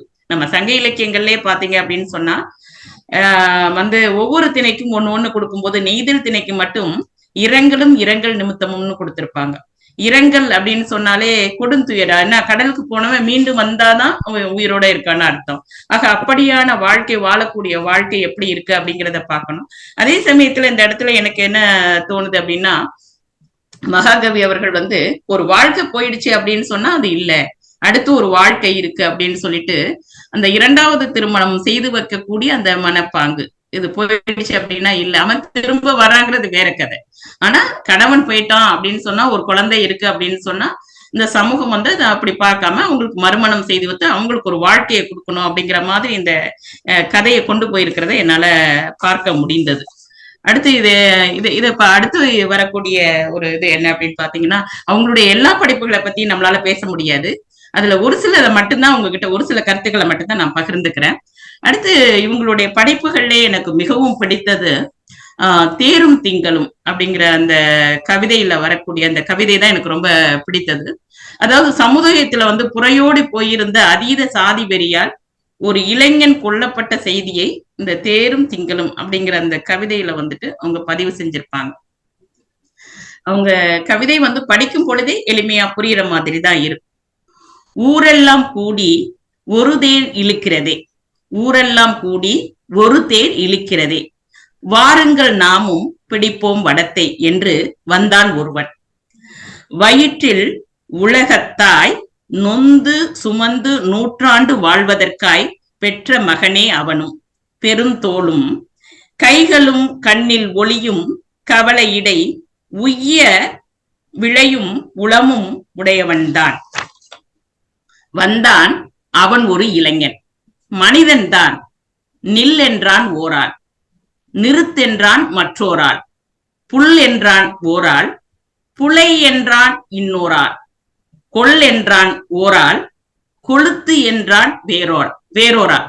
அதாவது என்னன்னா, அந்த திருவிழா நடந்துட்டு இருக்க கோயில்ல தேரை இழுக்கக்கூடிய இடத்துல ஒரு புலையன் ஒருத்தர் வந்துடுறாரு, ஒரு வடத்தை பிடிச்சிட்டாரு அப்படின்னோன்னு அந்த இடமே எப்படி ரணகலமாக மாறுது அப்படிங்கிறத ரொம்ப இதா சொல்லியிருக்காங்க. கல்லொன்று விழுந்து கழுத்தொன்று வெட்டுண்டு, பல்லோடு உதடு பறந்து சிதறுண்டு, சில்லென்று செந்நீர் தெரித்து, நிலம் சிவந்து மல்லொன்று நேர்ந்து, மனிதர் கொலையுண்டார். ஊரெல்லாம் கூடி இழுக்க உகந்த தேர், வேர்கொண்டது போல வெடுக்கென்று நின்றுவிட, பாரெல்லாம் அன்று படைத்தளித்த அன்னையோ உட்கார்ந்து இருந்து விட்டாள் ஊமையாய். தான் பெற்ற மக்களுடைய மதத்தினை கண்டபடி முன்னானால் வான முடிநிலவை தொட்டுவிட்டு வந்தவனின் சுற்றம் அந்தோ மண்ணில் புரள்கிறதே அப்படின்னு அந்த கவிதை முடியுது. இந்த கவிதையில நாம இன்னைக்கு சந்திரமண்டலத்துக்கு போயிட்டோம், செவ்வாய்க்கு போறதுக்கு நம்ம ஏற்பாடு பண்ணிக்கிட்டு இருக்கோம். எவ்வளவோ நம்ம அறிவியல் துறையில என்னென்னவோ முன்னேற்றங்களை எல்லாம் கண்டுட்டோம். ஆனாலும் கூட இந்த சாதியினாலும் மதத்தினாலும் நடக்கக்கூடிய இந்த கொடுமைகள் அப்படிங்கிறது இன்னமும் தொடர்ந்துகிட்டு தான் இருக்கு. அப்ப மனிதர்கள் படித்து அதனால என்ன பயன்? அறிவியல்ல முன்னேற்றம் அடைந்து என்ன பயன்? எல்லா துறைகள்லயும் நாம உயர்ந்திருக்கோம் அப்படின்னு சொல்லிக்கிறதுல என்ன அர்த்தம் இருக்கு அப்படிங்கிறத இந்த கவிதையில அவங்க பதிவு செய்திருக்கிறத நம்மளால பார்க்க முடிகிறது. அடுத்து பாத்தீங்க அப்படின்னு சொன்னா இன்னொரு கவிதை ரொம்ப பகடியாக, இது ஒரு குறும்பாவுல உள்ள கவிதை. இதுல என்ன சொல்றாங்க அப்படின்னா, கடவுளை ஒருத்தர் ரொம்ப வருந்தி வழிபடுவாராம். ஆனா கடவுள் நிறைய கடவுளுக்காக காணிக்கை செய்யறவங்க தான் நிறைய. அதாவது அதாவது ரொம்ப வறுமையில வாடக்கூடியவங்களுக்கு எச்சிக்கையால கூட காக்கா விரட்டாதவங்கன்னு சொல்லுவாங்க. அப்போ வறுமையில இருக்கக்கூடிய ஒரு குழந்தைக்கு ஒரு பிஸ்கட் கூட வாங்கி கொடுக்காதவங்க, ஆனா அதே சமயத்துல கோயில் உண்டியல்ல பாத்தீங்க அப்படின்னு சொன்னா பணத்தையும் பொருளையும் கொண்ட கோடி கோடியா கொட்டி கொடுக்கறதையெல்லாம் நம்மளால பார்க்க முடியும். ஆக அது மாதிரிதான் இதுல என்ன சொல்றாரு அப்படின்னு பாத்தீங்க அப்படின்னா, ஒருத்தர் கடவுள்கிட்ட ரொம்ப உருகி வழிபடுறாராம். அப்படி வழிபடும் பொழுது கடவுள் நேராவே வந்துடுறாரு. வந்த பிற்பாடு ரொம்ப ரொம்ப அணுக்கமான ஒரு தொண்டனா இருக்கானே அப்படின்னு சொல்லிட்டு, கடவுள் நீ வாப்பா என்னோட அப்படின்னு கூப்பிட்டா போமாட்டாராமா. போய் அவங்க மனைவியோட கொசுவத்துல ஒளிஞ்சுக்குவாரு அப்படிங்கறத ஒரு கவிதையில அவங்க பதிவு பண்றாங்க. நல்லையர் நெக்குருதி நைந்தார், நல்லையர் நெக்குருதி நைந்தார், நம்பெருமான் வா என்று வந்தார். நில்லையா என்றடியார் நேரே போய் தம் மனைவி செல்லம்மாள் சேலையுள் மறைந்தார் அப்படின்னு சொல்லிட்டு ஒரு பகடியாக, அதாவது கடவுள்கிட்ட என்னை கூட்டிட்டு போயிடு, நான் உங்ககிட்டே வந்துடுறேன் அப்படின்லாம் வேண்டுவாங்க. ஆனா நிஜத்திலே கடவுள் கூப்பிட்டா யாரும் போகவெல்லாம் மாட்டாங்க அப்படிங்கிறத ரொம்ப பகடியாக இதுல சொல்லியிருக்க பாக்குறோம். அடுத்த கவிதையில பாத்தீங்க அப்படின்னு சொன்னா, இந்த லஞ்சம்ங்கிறது எப்படி வளர்ந்திருக்கு அப்படிங்கிறத ஒரு நகைச்சுவையா ஒரு கவிதையில சொல்லியிருப்பாங்க. முத்தெடுக்க மூழ்கிறான் சீலன், முத்தெடுக்க மூழ்குகிறான் சீலன், முன்னாலே வந்து நிற்கிறான் காலன், சத்தமின்றி வந்தவனின் கைத்தளத்தில் 10 முத்தை பொத்தி வைத்தான் போவான் முச்சூழன். அதாவது யமன் உயிரெடுக்க வந்தா கூட என்ன செய்யறான், கையில இருக்கக்கூடிய முத்தை கையூட்டா கொடுத்து போ இதை வச்சுக்கிட்டு போன்னு சொல்லக்கூடிய சூழல். அந்த அளவுக்கு கையூட்டு இன்னைக்கு பெருகி இருக்கு அப்படிங்கிறத இந்த கவிதையில ரொம்ப பகடியாக சொல்லியிருக்கிறது நம்மளால பார்க்க முடிகிறது. அடுத்து பாத்தீங்க அப்படின்னா, இந்த நான் கொடுத்ததே இந்த கவிதைக்கான தலைப்பு கூறிய கவிதை இதுதான். உழுதவன் கணக்கு பார்த்தா உலக்கு கூட மிஞ்சாது அப்படின்னு சொல்லுவாங்க. அப்படித்தான் நம்ம உழவர்கள் ஒவ்வொரு நாளும் உழவர்கள் விவசாயத்துல போட்ட மகசூல அதாவது செஞ்ச செலவை அறுவடை செய்து வரும் பொழுது அது கிடைக்குமா அப்படிங்கறது நம்ம உறுதியாகவே சொல்ல முடியாது. சில நேரங்கள்ல மழை பொய்த்து போகும், அதனால வறண்டு போயிடும், அவங்களுக்கு எதுவும் கிடைக்காம போகும். சில நேரங்கள்ல பாத்தீங்க அப்படின்னா மழை, வெள்ளம், புயல் இதெல்லாம் ஒண்ணு இல்லாம ஆக்கிட்டு போயிடும். ஆக இப்படியான ஒரு சூழல் தான். ஆனா நம்மவர்கள் எப்படிப்பட்டவர்கள் அப்படின்னு கேட்டீங்க அப்படின்னா, கட்டாந்தரைய கூட நல்ல கொத்தி அதை பண்படுத்தி அதை செழுமையாக்கக்கூடிய கைவன்மை பொருந்தியவர்கள். அதனாலதான் பாத்தீங்கன்னா ஆங்கிலேயர்கள் ஆட்சி காலகட்டத்துல நம் மக்களை உலகம் முழுவதும் இருக்கக்கூடிய இடங்களுக்கு அழைச்சிட்டு போயிருக்காங்க அப்படின்னா எல்லாமே தோட்ட பயிர் செய்கைக்காக தான் அழைச்சிட்டு போயிருக்காங்க. நம்ம சிங்கப்பூருக்கு இல்ல மலேசியா சிங்கப்பூருக்கு பாத்தீங்கன்னா ரப்பர் தோட்டத்துல வேலை பார்க்கறதுக்கு போயிருக்காங்க. இலங்கைக்கு தேயிலை தோட்டத்துக்கு பணி செய்வதற்காக போனாங்க அப்படின்னு பாக்குறோம்.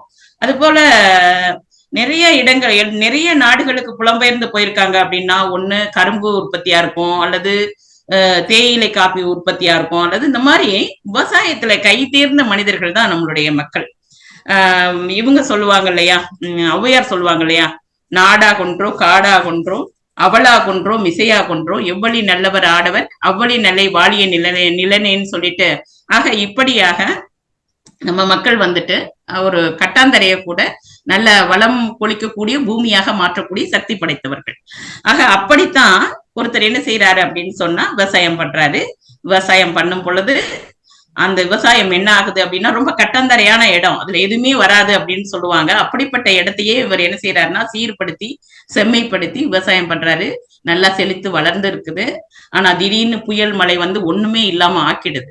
ஒண்ணுமே இல்லாம ஆக்கின பிற்பாடும் அந்த விவசாயி வீட்டுல போய் படுக்கிறாரு கவலையோட படுத்தவர் என்ன செய்யறாரு, அடுத்த நாள் கிளம்பி வரும்போது அதே மண்வெட்டியை எடுத்துக்கிட்டு மீண்டும் தொடங்கும் மிடுக்குங்கிற மாதிரி அதே திரும்ப அந்த வயலுக்கு அதே மிடுக்கோட திரும்ப வர்றாரு அப்படிங்கறத இந்த கவிதையில அவங்க பதிவு செஞ்சிருப்பாங்க. இவ்விடத்தில் மப்பன்றி காலமலை காணா மண்ணிலே சப்பாத்தி முள்ளும் சரியாய் விளையாது, ஏறாது, காலை இழுக்காது எனினும் அந்த பாறை பிளந்து பயன் விளைவிப்பான் எண்ணூரான். ஆழத்து நீர் ககழ்வான் அவன் நாற்று வாழத்தான் ஆவி வழங்குவான். ஆதலால் பொங்கி வளர்ந்து பொழிந்தது பார் நன்னெல்லு. தங்க நகைகள் தலை கணிந்து பெண்களே கூடி குனிந்து கும்மி கொட்டுவதும் காதி நிக்க பாடி கவலை பறக்க செய்கின்றதும் போல் முற்றி மனிதன் முயற்சிக்கு இறை கொடுக்கும் பொற்காசாம் நெல்லும் பொதி சுமந்து கூத்தாடும். அதாவது நெற்கள் வந்து எப்படி இருக்கு அப்படிங்கிறத ரொம்ப அழகா சொல்லியிருக்காங்க. அந்த பயிரின் அழகை அளந்தெழுத எந்த சொல்லுண்டாம் எமக்கு. வயல்ல வந்து அப்படியே பயிர்கள் வந்து செழித்து அப்படியே நல்ல கதிரோட முற்றி அழகா இருக்கையில அத கவிஞனால எந்த வார்த்தையை கொண்டும் அதை வர்ணிக்கவே முடியாது அப்படின்னு சொல்றாங்க.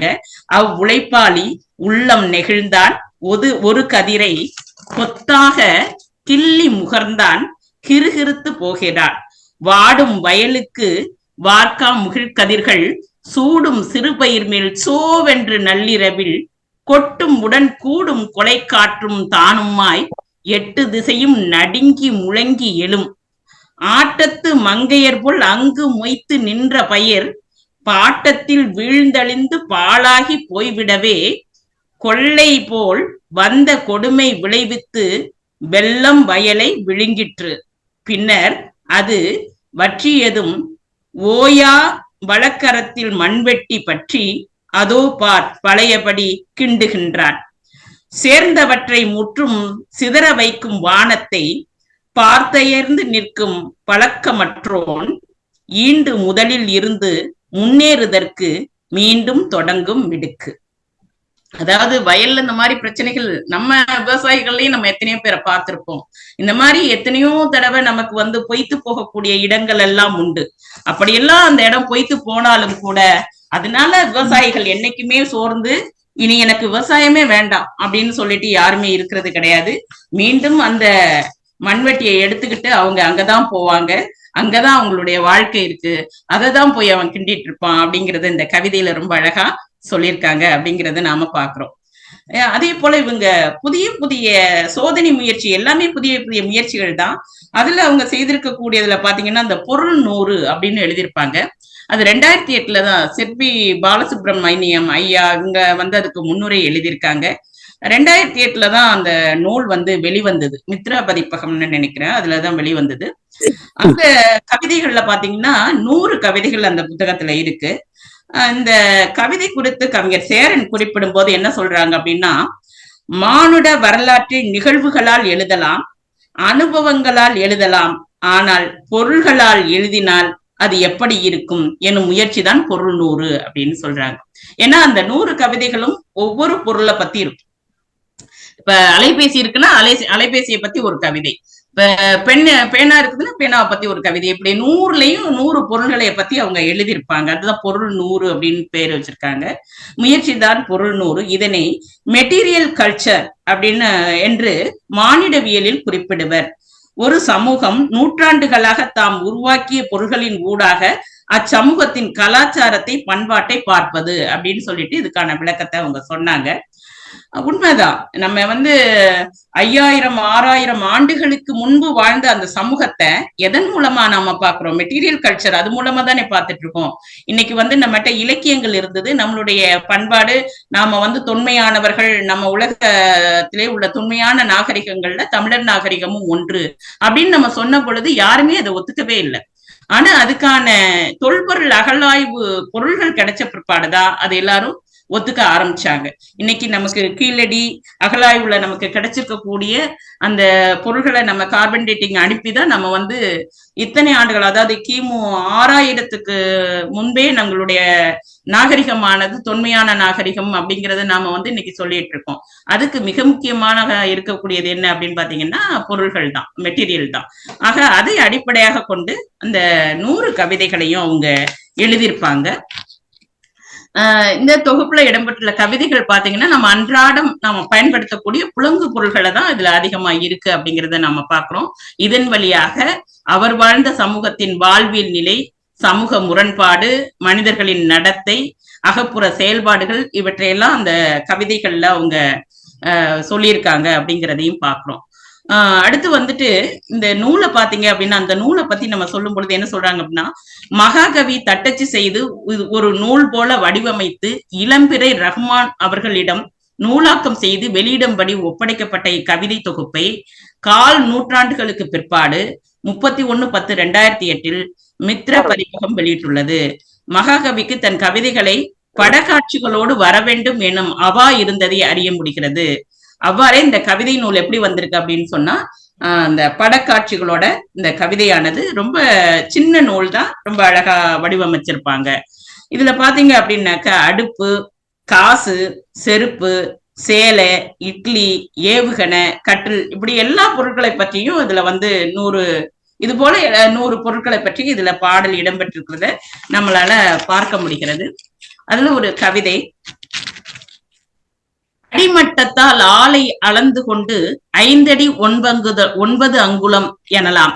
எனினும் தடி எடுத்து அளந்து தகைமை கண்டு முடிவெடுத்திடுகிற முனைவை விடுவது சிறப்பே அப்படின்னு சொல்லியிருப்பாங்க.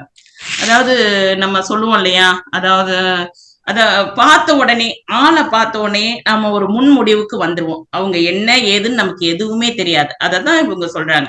அடிமட்டத்தால் ஆளை அளந்து கொண்டு அதாவது ஒரு தோற்றத்தை பார்த்து, புற தோற்றத்தை மட்டும் பார்த்துட்டு இவங்க இப்படி அப்படின்னு நம்ம என்ன செய்யக்கூடாது, சொல்லக்கூடாது அப்படிங்கிறத இதுல சொல்றாங்க. இந்த உருவு கண்டு எல்லாமே வேண்டும் இப்படி எல்லாம் சொல்லுவோம் இல்லையா. அப்போ நம்ம ஒரு தோற்றத்தை வச்சு மட்டும் ஒருத்தருடைய குணநலன்களையோ உங்களுடைய செயல்பாடுகளையோ முடிவு பண்ண கூடாது அப்படிங்கிறத அதுல குறிப்பிடுறாங்க. அதே போல நம்மளுடைய காலத்துக்கு ஏற்ற வகையில நம்ம அப்டேட் ஆயிக்கணும், தகவமைச்சுக்கணும் நம்மள. நாம இன்னைக்கும் பழைய காலத்துல எப்படி இருந்தோமோ இன்னைக்கும் நம்ம இன்னைக்கு எவ்வளவோ டெக்னாலஜி எல்லாம் வளர்ந்து போயிடுச்சு. இன்னைக்கு நம்ம செல்போன்ல ஒரு மெசேஜ் அனுப்பணும்னா அடுத்த செகண்ட் போய் சேர்ந்துரும். வாட்ஸ்அப், பேஸ்புக் எல்லாமே வந்துருச்சு. இன்னைக்கு போய் நான் இன்லைன் லெட்டர்ல தான் எழுதி போடுவேன், அல்லது ஒரு கார்டுல தான், போஸ்ட் கார்டுல தான் எழுதி போடுவேன் அப்படின்னு சொன்னா அது எவ்வளவு அபத்தமா இருக்கும். அதத்தான் இந்த ஒரு கவிதையில அவங்க சொல்றாங்க.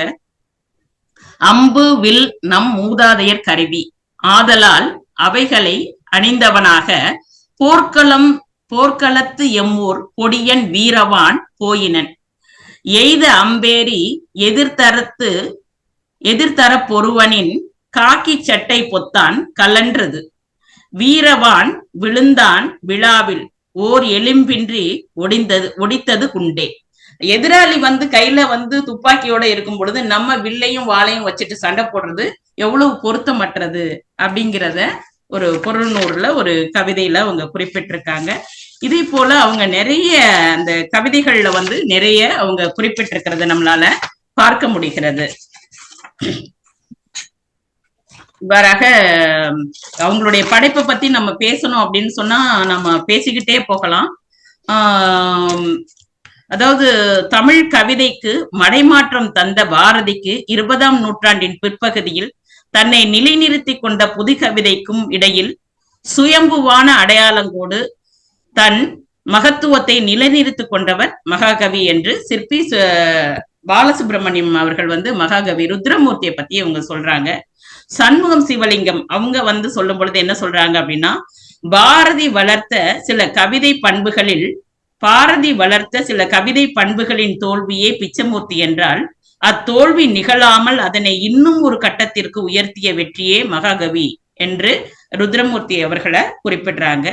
இந்த மாதிரி நாடகத்திலும் நவீன கவிதைகளிலும் பல்வேறு பரிசோதனை முயற்சிகளை செய்து வெற்றி பெற்ற மகாகவி ருத்ரமூர்த்தி அவர்களை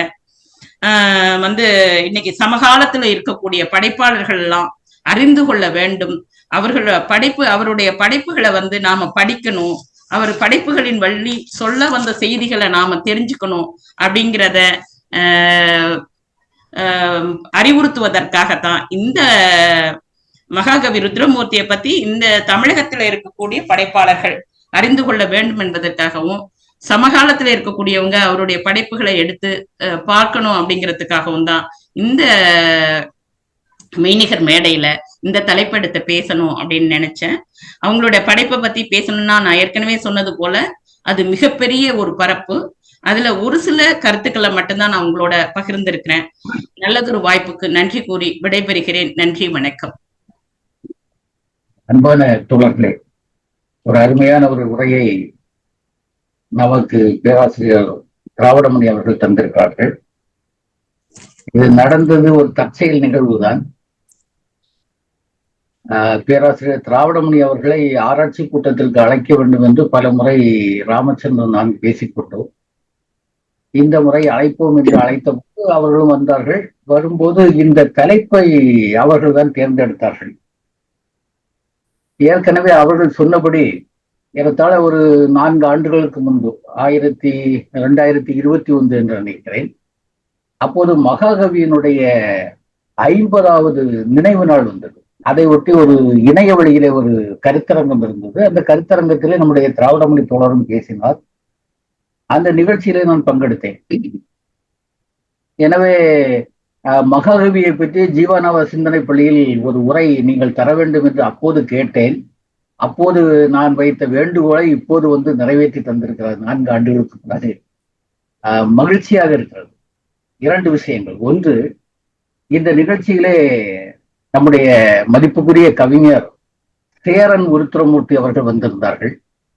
வந்திருந்து கொஞ்ச நேரம் இந்த நிகழ்ச்சியை கண்டுகளித்து விட்டுதான் போயிருக்கிறார்கள். அது ஒரு வகையிலே மகாகவிக்கு ஏற்ற மகனாக, உலகமறிந்த கவிஞனாக இருக்கக்கூடிய கவிஞர் சேரன் நிகழ்ச்சியில் வந்திருந்து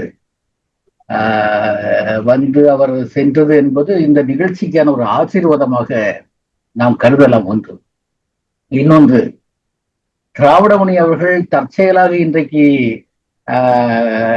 மகாகவி ருத்ரமூர்த்தியை பற்றி பேச வேண்டும் என்று அவர் முடிவு செய்து இங்கே பேசியது என்பது இன்னொரு வகையில் ஒரு வரலாற்று முக்கியத்துவத்தை பெறுகிறது என்று நினைக்கிறேன். என்னவென்று சொன்னால், காரணம் 2026 ஜனவரி வருகிற போது மகாகவி ருத்ரமூர்த்தியினுடைய 100ஆண்டு தொடங்கும். அவர் 1927 பிறந்தவர் ஜனவரியில். எனவே 2026 ஜனவரியில் அவருடைய 100ஆண்டு தொடங்கிவிடும். அப்படி 100ஆண்டு தொடங்குகிற போது மகாகவி என்று சொல்லக்கூடிய அந்த கவிஞனுடைய பல பரிமாணங்களை இந்த உலகம் மேலும் மேலும் தரிசிக்க போகிறது. அந்த வகையிலே ஒரு வகையிலே அந்த 100ஆண்டுக்கு ஒரு முன்னோட்டமாக இன்றைய நிகழ்ச்சி அமைந்து விட்டது என்று நினைக்கிறேன். அந்த வகையிலும் நம்முடைய பேராசிரியர் திராவிடமணி அவர்களுக்கு நாம் நன்றியை சொல்ல வேண்டும். தற்செயலாக நடந்தாலும் கூட இந்த தற்செயல் என்பது ஒரு வரலாற்று முக்கியத்துவம் வாய்ந்த நிகழ்ச்சியாக இருக்கிறது. இன்னும் 2-3 மாதங்களில் தொடங்கவிருக்கின்ற 100ஆண்டுக்கான ஒரு முன்வைப்பாக, முன்னோடியாக இந்த நிகழ்ச்சி அமைந்திருக்கிறது. அந்த வகையில நம்முடைய பேராசிரியர் திராவிடமணி அவர்களுக்கு நம்முடைய அன்பையும் நம்முடைய நன்றிகளையும் தெரிவித்துக் கொண்டு, இதற்கு மேலுள்ள விவாதங்களை தொடங்கி வைப்பதற்காக இந்த நிகழ்ச்சியினுடைய தலைவர் நண்பர் பேராசிரியர் ராமச்சந்திரன் அவர்களை அன்போடு அழைக்கிறேன். அன்பான தோழர்களே, இன்று திராவிடமணி அவர்கள் ஆற்றிய உரை நேரம் கருதி, ஏன்னா அவங்களே சொன்னாங்க, மகாகவியை பற்றி பேசுறதாக இருந்தா நிறைய பேசலாம், பேசிக்கிட்டே இருக்கலாம் அப்படின்னு. உண்மைதான். அவருடைய நூல்களை படிக்கக்கூடிய வாய்ப்பு என் போன்றவர்களுக்கு கிடைக்கவில்லை. அது ஒரு பெரிய குறைபாடு. ஆனா அவங்க பேச்ச கேட்ட பிறகு அவருடைய நூல்கள்ல கவிதை நூல்களையாவது வாசிக்க வேண்டும் என்கின்ற ஒரு ஆர்வம் ஏற்பட்டது. இன்று காலையில் எங்களுடைய நாட்டார் வழக்காற்றியல் ஆய்வு மையத்தில் கலைமகள் என்ற ஒரு ஆய்வு மாணவர், அவர் ஈழத்தை சார்ந்தவர், அவர் இந்த உரை இந்த மகாகவியை பற்றி சில செய்திகளை கூறினார்கள். குறிப்பாக சாதிய கொடுமைகளை எதிர்த்து அவர் எழுதிய கவிதைகள் மிகவும் கூர்மையான கவிதைகளாக இருக்கின்றன என்று அவர்கள் குறிப்பிட்டார்கள். அதை திராவிடமணி அவர்கள் அழகாக ஒரு கவிதையை குறிப்பிட்டு அந்த கவிதையை முழுக்க வாசித்து நமக்கு அந்த அந்த சாதிய கொடுமை எப்படி இருக்குது இலங்கையில அப்படிங்கிறத இத டொமினிக் தீவா அவர்களும் அந்த காலத்துல சொன்னார், எப்படி அங்கு சாதிய கொடுமைகள் இருக்கின்றன அப்படிங்கிறத பற்றி. அதே மாதிரி இந்த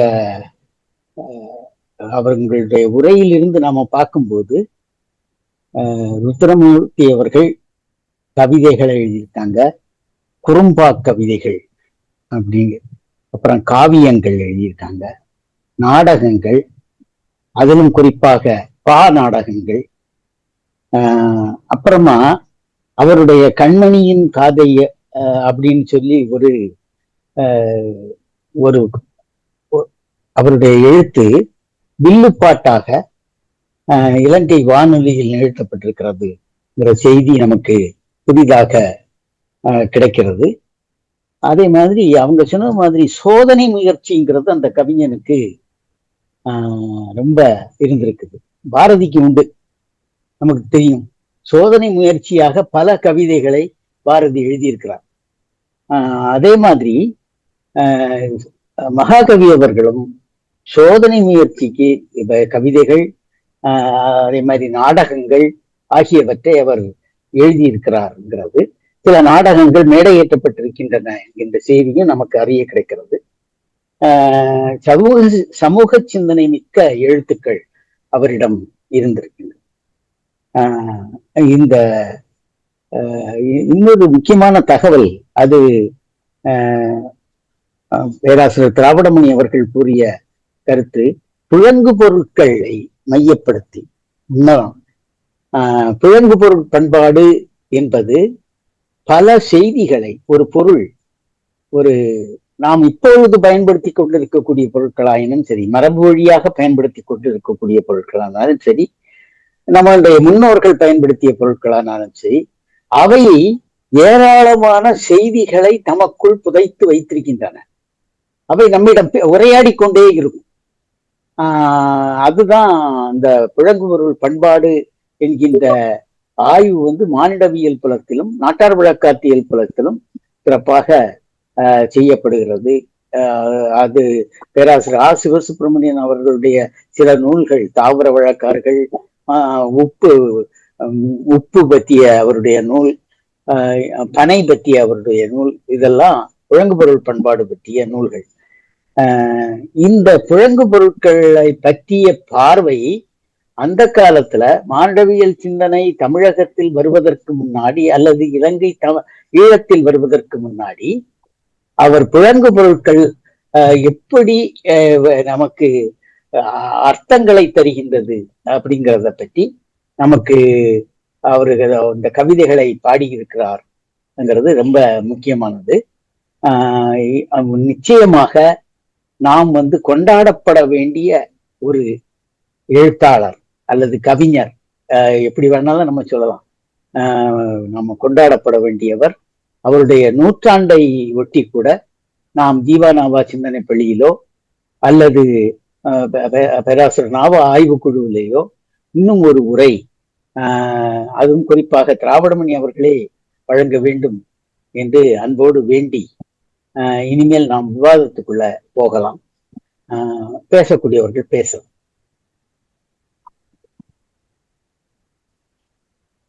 நான் பேசுறீங்களா? நான் பேசலாமா? பேசுங்க தோழர். தோழர்களே, இன்னைக்கு கொஞ்சம் லேட்டா தான் வந்தேன். நம்ம பேராசிரியர் ராமத்தினுடைய தலைமுறை இறுதி பகுதிக்கு தான் என்னால் இணைய முடிஞ்சது.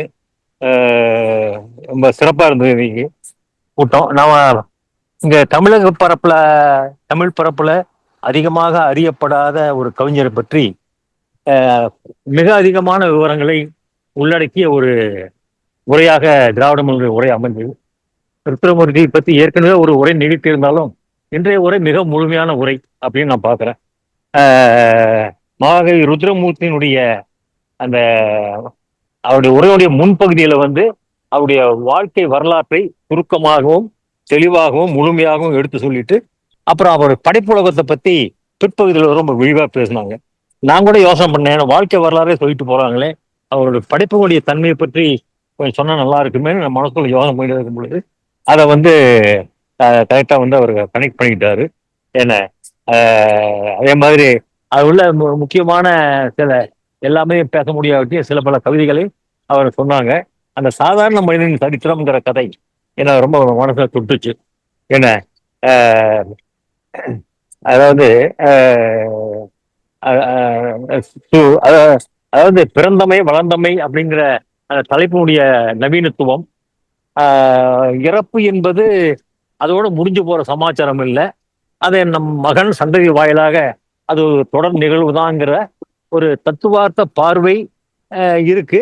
மட்டுமல்ல, நாம் இறந்த பிறகும் நம்மை நினைத்து கொள்ளக்கூடிய நபர்கள் நிறைய பேர் இருப்பாங்கன்னா நாம் இறக்கவில்லை என்றுதான் பொருள். To live in the heart will leave behind is not to die அப்படின்னு ஆங்கிலத்தில் அழகா சொல்லுவாங்க. அந்த ஒரு மையமான கருத்தை முன் வச்சு ரொம்ப அற்புதமான ஒரு கதை. அதே மாதிரி புதியதொரு வீடுங்கிற அந்த மீனவர் வாழ்க்கையை பற்றி சொன்ன கதை ரொம்ப சுவாரஸ்யமான கதையா இருந்தது. அவன் மீனவன் கடலுக்கு போயிட்டு 7 வருஷம் கழிச்சு வரல. தம்பி தான் அந்த குடும்பத்தை ஆதரவு கொடுத்து வளர்த்திக்கிட்டு இருக்கான். ஊர் புரணி பேசுது. இப்படி பல செய்திகள் இருக்கும் பொழுது திடீர்னு பார்த்தா நீ எங்க வரப்போறான், கல்யாணம் பண்ணிக்கோன்னு சொல்லிட்டு ஊர் மக்களே கூட ஆலோசிச்சு கல்யாணம் பண்ணிக்கிறாங்க. அந்த சமயத்துல அவன் வர்றான் அப்படிங்கிற அந்த முடிச்சு கதையில வருது. அப்ப நான் என்ன யோசனை பண்ணேன், என் மனசுக்குள்ள ஒரு ஓட்டம் எப்படி ஓடுச்சுன்னா, அவன் கரைக்கு வர்றான், அந்த இவனுடைய மகன் அங்க தூண்டில் போட்டுட்டு இருக்கான். என்ன அப்ப இன்னொரு ஒரு சிறுவன் அண்ணா அண்ணான்ட்டு ஓடி வர்றான். யாரான்னு பார்த்தா இவன் யாருன்னு கேட்கிறான், ஏன் தம்பிங்கிறான். அப்ப இவன் வந்தவன் புரிஞ்சுக்கிறான், என்ன வேற யாரையோ கல்யாணம் பண்ணி அவன் வாழ்ந்துட்டு இருக்கா, நம்ம போய் எங்க குழப்பம் விளைவிக்க வேண்டாம் அப்படிங்கிற ஏதோ ஒரு காரணத்துக்காக தன்னை யாரென்று அடையாளம் கண்டு கொள்ளாமலே மறுபடியும் கடலுக்கு போயிடுறான், இல்லை வேற எங்கேயோ போயிடுறான் அப்படிங்கிற மாதிரி முடிப்பாராக நினைச்சேன் நான். அப்படி முடிச்சிருந்தா சாதாரண கதை, அது பேசப்படாமே போயிருக்கும். அந்த முடிவு என்ன ஏதுன்னு விவரம் தெரிந்து கூட அதை ஏற்றுக்கொள்கிற அந்த பக்குவம் தான் பிராக்டிகாலிட்டி. இது விமர்சன ரீதியா சொல்லும் பொழுது இப்படிதான் நடக்குமா, இது ஒழுக்கம் என்ன ஆகுறது, என்ன இது தவறான ஒழுக்கத்தை தூக்கி பிடிக்கிற மாதிரி இல்லையாங்கிற 1000 விமர்சனம் இருந்தாலும் இருக்கலாம். என்ன சொல்றவன் என்னன்னா சொல்லிட்டு போவான். ஆனா வாழ்க்கை என்பது எல்லா விமர்சனமும் தாண்டியது. வாழ்க்கை என்பது மனம் சம்பந்தப்பட்டது. அந்த மனம் எந்த விதமான சட்டத்திட்டங்களுக்கும் உட்படாதது அப்படிங்கிற நுட்பமான ஒரு நடைமுறை உளவியல நடைமுறை சார்ந்த ஒரு விஷயத்த அழுத்தம் திருத்தமா சொன்னது. என்ன இதுல முடிவுல என்ன இருக்கு, முடிவுலையா சிறப்பு இருக்கு அப்படின்னு நம்ம ஆராய்ச்சி பண்ணோம்னா முடிவுதான் சிறப்பு. என்ன அந்த முடிவுனாலதான் இந்த கதை பேசப்படுங்கிறதுல ரொம்ப முற்போக்கான ஒரு அதே மாதிரி சாதி வெறி, அந்த புலையன் வடம் பிடித்த கொலை, அதே மாதிரி கடவுள் வழிபாடுல கடவுள் எங்கூட செல்லம்மாள் சேலைக்குள் ஒளிந்து கொண்டார் அப்படிங்கிறது, யமனுக்கே முத்தை லஞ்சமாக கொடுத்த விஷயம், அப்புறம் இந்த மீண்டும் தொடங்கும் மிடுக்கு அப்படிங்கிற தலைப்பு பார்த்த உடனே நான் யோசனை பண்ணேன், என்ன தலைப்பு கொஞ்சம் புதுமையா இருக்கு. ஆஹ் மீண்டும் தொடங்கும் மிடுக்குங்கிறது ரொம்ப அழகான ஒரு வெண்பாவுடைய ஈர்க்கடி மாதிரி இருக்கு அப்படின்னு நான் யோசனை பண்ணிட்டே இருக்கும் பொழுது அந்த கவிதையினுடைய ஒரு பெரும் பகுதியை அவங்க வாழ்த்து காட்டினாங்க. திராவிடமணி வாழ்த்து காட்டும் பொழுது ரொம்ப அற்புதமான ஒரு பவருடைய வெண்பாவாக நான் பார்த்தேன். ரொம்ப அற்புதமா இருந்தது அந்த ஓட்டம். இந்த அங்க ஒரு குறிப்பை சொன்னாங்க ஞாபகம் எனக்கு. இவர் வந்து ஒரு பாவேந்தர் பாரதிதாசனால் ஆகர்ஷிக்கப்பட்டவர்ங்கிற மாதிரியான ஒரு கருத்து, சமகாலத்தவர் அப்படி ஒரு கருத்து வந்தது. அந்த அந்த அந்த கவிதையில வந்து அந்த பாரதிதாசனுடைய பகருடைய வெண்பா ரொம்ப ஃபேமஸ் அவர்கள். அந்த ஒரு எழுச்சியும் வேகமும் இந்த கவிதையில் நான் பார்த்தேன். நான் என்ன மீண்டும் தொடங்கும் மிடுக்கு அப்படிங்கிறது. அப்புறம் இன்னொன்னு, அவர் வந்து அவர் காலகட்டத்திலேயே புதுக்கவிதையும் வந்து புழங்க ஆரம்பிச்சிருச்சு. இவர் மரபுல ரொம்ப தேர்ச்சி பெற்றவர்கள் நல்லாவே தெரியுது. அவருடைய பெரும்பாலான கவிதைகள், இவர்கள் சுட்டிக்காட்டிய கவிதைகள் எல்லாமே மரபு வழிபட்ட கவிதைகள் தான். இருந்தாலும் கூட அந்த பொருள் நூறுங்கிற கவிதையில வந்து அந்த மரபும் புது கவிதைங்கிற அந்த தன்மையும் இழைந்து இருக்கக்கூடிய ஒரு தன்மையும் பார்க்க முடியுது. ஆகவே இவர் வந்து மரபில் ஆழங்கால் பற்றிருந்தாலும் கூட புதுக்கவிதையின் மேல் அல்லது நவீன கவிதையின் மேல் எந்த விதமான ஒவ்வாமையும் இல்லாமல் காலப்போக்கில் ஏற்பட்டுவிட்ட இயல்பான மாற்றத்தை அங்கீகரிக்க வேண்டும் என்று அதையும் அவர் கட்டி தழுவிக்கொண்டார், ஆற தழுவிக்கொண்டு அதன் வழியில் கவிதைகள் படைத்தார் என்பது இந்த பொருள் நூறு கவிதை தொகுப்பின் மூலமாக தெரிய வருது. ரொம்ப அற்புதமான ஒரு கட்டமைப்பு. இதனுடைய உரையினுடைய கட்டமைப்பு ரொம்ப பிரமாதமாக இருந்தது. ஆரம்பத்தினுடைய வாழ்க்கை குறிப்பு, பிறகு அவருடைய படைப்புகளுடைய தன்மைகள், அவருடைய சிறப்புகள், மேற்கோள்களோடு, பிறகு இறுதி பகுதியாக சமகால அறிஞர்கள் அவருடைய படைப்புகளை உலகத்தை எப்படி மதிப்பீடு செய்து பாராட்டு உரைகள் வழங்கினார்கள் என்கிற குறிப்பு அனைவற்றையும் கொடுத்து ரொம்ப அற்புதமான ஒரு உரையை மிக கட்டுக்கோப்பாக அமைத்திருந்த திராவிடமணி அவர்களை பாராட்டணும். பேராசிரியர் ராமச்சந்திரன் குறிப்பிட்டு சொன்னது போல் இதனுடைய கவிதைகள் எல்லாம் படிக்கணுங்கிற ஒரு ஆர்வத்தை தூண்டக்கூடிய அளவுல இருந்தது. வாய்ப்பு நேர்ந்தால் தேடி பிடித்து அதை படிக்க வேண்டும் என்கிற ஒரு உத்வேகம் எனக்கும் ஏற்பட்டிருக்கிறது என்பதை மட்டும் இந்த நேரத்தில் என்னுடைய பதிவாக செய்து வாய்ப்புக்கு நன்றி கூறி விடைபெறுகிறேன். நன்றி, வணக்கம் தோழர்களே. நன்றி கவிஞர் காமு. தோழர் KS. அன்பார்ந்த தோழர்களே, நண்பர்களே, முதலில் நாம இந்த நிகழ்ச்சியில் மெய்நிகர் மேடையில வந்து பேராசிரியர் திராவிடமணி அவர்களுக்கு மிகவும் நன்றி கடன் பட்டிருக்கிறோம். ஏன்னா ஈவன் இடதுசாரி தோழர்கள் மத்தியிலும் கூட, இலக்கியத்தை நேசிக்கக்கூடிய இடதுசாரி தோழர்கள் மத்தியிலும் கூட இதுவரை பெரும்பான்மையாக நம்ம தோழர்கள் மத்தியில் அறிமுகமாகக்கூடியது கடந்த காலத்துல டொமினிக் ஜீவா, அதே மாதிரி சிறுகதை என்று எடுத்துக்கொண்டால் நாவலனும் மாத்தலை சோமு, ஆய்வாளர்கள் என்று எடுத்துக்கொண்டால் கைலாசபதியும் சிவத்தம்பியும், பின்பு இடதுசாரி இலக்கியத்தில் நாவல் என்று வருகிற பொழுது சிறுகதைகளில் ஜாதி பிரச்சனையை முதலாக தமிழகத்துக்கு அறிமுகப்படுத்திய, ஈழத்திலிருந்து ஜாதி நெருக்கடி, ஜாதி பிரச்சனையை தோழர் டேனியல் அவருடைய சிறுகதைகள், இதையெல்லாம் தான் படிச்சிருக்குமே தவிர முதன்முறையாக மகாகவி ருத்ரமூர்த்தியினுடைய வந்து பேராசிரியர் திராவிடமணி மூலமாக அவருடைய படைப்புகளை தெரிந்து கொள்வதில் உண்மையிலேயே மிகுந்த ஆச்சரியப்பட வேண்டியதாக இருக்கு.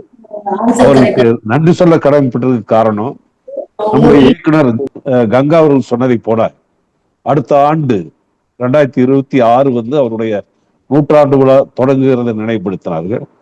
திராவிடமணி அவர்கள் மிக அடக்கத்தோடு குறிப்பிட்டார்கள், அந்த படைப்புகள் முழுவதையும் பேச வேண்டும் என்றால் இது ஒரு அமர்வு அல்ல, ஒரு மேடை அல்ல, பல மேடைகளில் பேச வேண்டும் என்று சொன்னது முற்றிலும் சரி.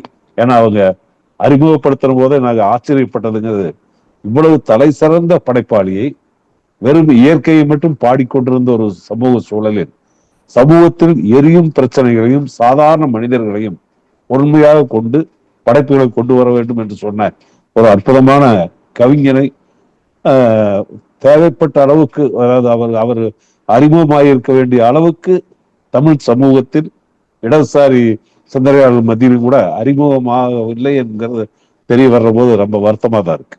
அந்த குறையை நீக்குகிற முறையில் பேராசிரியர் திராவிடமணி அவர் மிக அற்புதமாக சொல்லியிருக்கிறார். அவருடைய படைப்புகளை பற்றி அவர் ஒவ்வொன்றும் ஒவ்வொரு விதத்துல அவர் சொன்ன மாதிரியே பல மணி நேரங்கள் எடுக்கக்கூடிய ஒரு அதை சொன்ன விதம், பேராசிரியர் திராவிடமணி அவர்கள் ஒரு தலை சிறந்த ஒரு நாவல், திருப்பங்கள் நிறைந்த நாவல், ஒவ்வொரு கட்டத்திலையும் ஒரு திருப்பங்கள் வரக்கூடிய அளவுக்கு துப்பறியும் நாவலை போல, அதே நேரத்தில் ஒரு சமூக யதார்த்த நாவல்கள் வரக்கூடிய அற்புதமான திருப்பங்களோடு சொல்லக்கூடிய ஒரு நல்ல கதை சொல்லல். அதை பற்றி அருமையாக அவர்கள் எடுத்து சொன்ன விதம் மிகவும் பாராட்டுறதுக்குரியது. நாம் அத்தனை பேரும் மிகவும் மனதில் வாங்கிக் கொள்ளக்கூடிய அளவுக்கு அவங்க சொன்னாங்க. அதிலும் குறிப்பாக அவர் சொன்னது, 44 ஆண்டுகளே இந்த மண்ணில் வாழ்ந்த ஒரு அற்புத கவிஞர். ஷெல்லியும் 39 ஆண்டுகள், மகாகவி பாரதியும் ஒரு 39 ஆண்டுகள். தலை சிறந்த கவிஞர் படைப்பாளிகளுடைய வாழ்நாள் காலம் எவ்வளவு என்பதை விட, வாழ்ந்த காலத்தில் அவருடைய படைப்புகள் கால ஆற்றிலே எதிர்நீச்சல் போட்டு இன்றும் வாழும் என்கிறது. அதுதான் அவங்களுடைய படைப்பினுடைய சிறப்பான தன்மைகளாக இருக்கு. அந்த முறையில ஈழத்தில் பிறந்த அந்த அற்புதமான கவிஞரை பற்றி இன்றைக்கு நல்ல முறையில் அவர்கள் அறிமுகப்படுத்தி இருக்கிறார். எனக்கு திராவிடமணி அவர்கள் பேசிய போது ரொம்ப உணர்ச்சி பெற்ற பேசி அவர் சொன்ன விஷயம் என்பது, மரணம் ஏற்படுகிற தருவாயிலும் கூட தன்னுடைய படைப்புகளில் தன்னுடைய நெஞ்சுக்கு மிகவும் பிடித்த அந்த ஒரு சாதாரண மனிதனின் சரித்திரம் என்ற அந்த இருக்கக்கூடிய 10 இயல்களையும் மரணம் உடலை எடுக்கிற தகனம் பண்றதுக்கு அடக்கம் செய்வதற்கு முன்பு கூட அதை முழுவதும் 10 இயல்களையும் படித்து அதை அதுக்கப்புறம் பின்னால்தான் என்னுடைய உடலை அடக்கம் செய்ய வேண்டும் என்று சொன்ன இந்த கடைசி விருப்பம் உணர்ச்சி வசமான ஒரு சம்பவம் அந்த நிகழ்ச்சியாகும். ஏன்னா நான் 134 இந்தி திரைப்படங்களில் நடித்த தலை சிறந்த ஒரு கம்யூனிஸ்ட் பால்ராஜ் சகாரினுடைய வாழ்க்கை வரலாற்று எழுதுற போது இதைத்தான் நான் படிச்ச கடைசியாக. மரணம் ஏற்படுகிற நினைவு தப்புகிற கடைசி நேரத்தில் மகனையோ மகளையோ மற்ற யாரையும் அவர் நினைத்து பார்ப்பதை விட, காரல் மார்க்ஸ் மாபெரும் சாதனையான மூலதனம் நூலை கண்ணில் கொண்டாந்து காட்ட சொல்றாரு. இது அவர் 1973 காலமான போது ஆங்கில இந்து நாளிதழ தலைப்பு முன்னால முதல் பக்கத்துல செய்தி போட்டிருந்தாங்க. அதே மாதிரி கார்ல் மார்க்ஸ் உடைய புகைப்படத்தை கொண்டு வந்து காட்ட சொல்றாங்க. வீட்டில் இருந்த புகைப்படத்தை நினைவு தப்புவதற்கு முன்பு கடைசி நிமிடம் உயிரோடு இருக்கும்போது கார்ல் மார்க்ஸ் படத்தை பார்த்துட்டு சாகிறாரு. கார்ல் மார்க்ஸ் உடைய தொகுப்பு நூல்கள் தாஸ் கேபிட்டல், அந்த மூலதனம் நூலை கொண்டாந்து கண்ணில் காட்ட சொல்றாரு. அதே மாதிரிதான் அதுதான் எனக்கு நினைவுக்கு வந்தது. மகாகவி அவர்கள் இறக்கிறதுக்கு முன்னால் தனது கடைசி ஆசை தான் படைப்புகளினுடைய மிக முக்கியமான அந்த சாதாரண மனிதன் சரித்திரத்தை படிச்சு காட்டும்படி சொன்னதுங்கிறது உணர்ச்சி வசப்படக்கூடிய ஒரு சம்பவம்.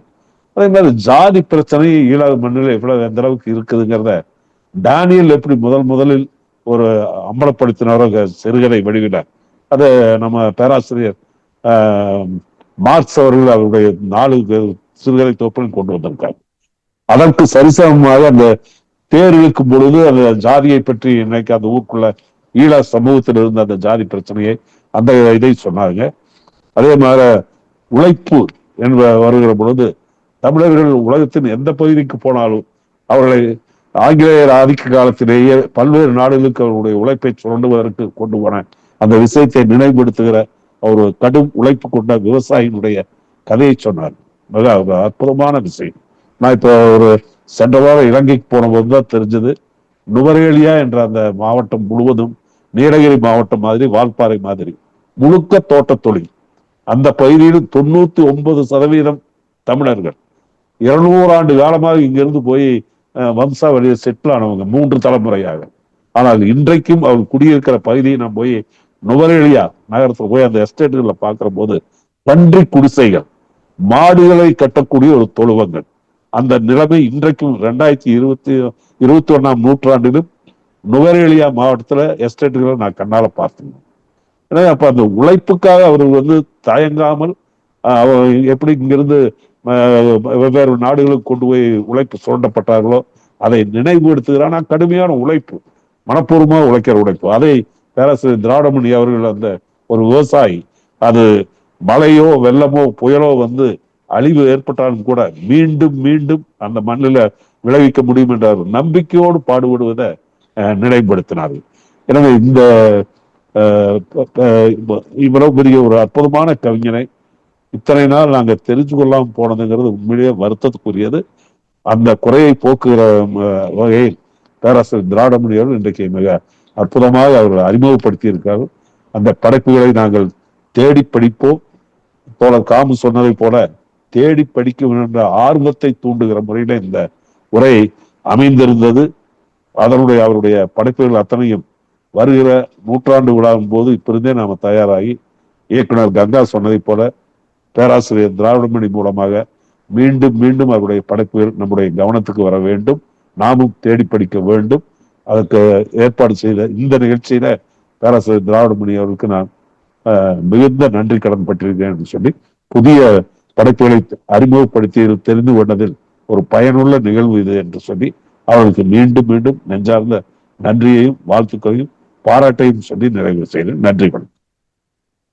நன்றி தோழர் கேஸ். நம்ம தோழர் தனஞ்சயன்.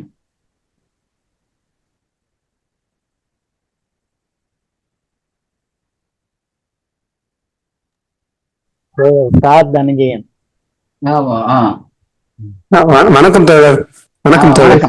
பேசுங்க. நம்ம நிகழ்ச்சி கேட்டுறோம். இந்த தோழர் மகாகவி அவர்களுடைய இந்த கவிதைகள் பற்றி இந்த நிகழ்ச்சியில பங்கெடுக்கிற வாய்ப்பு கிடைச்சது உண்மையிலேயே மகிழ்ச்சி அடைகிறேன்.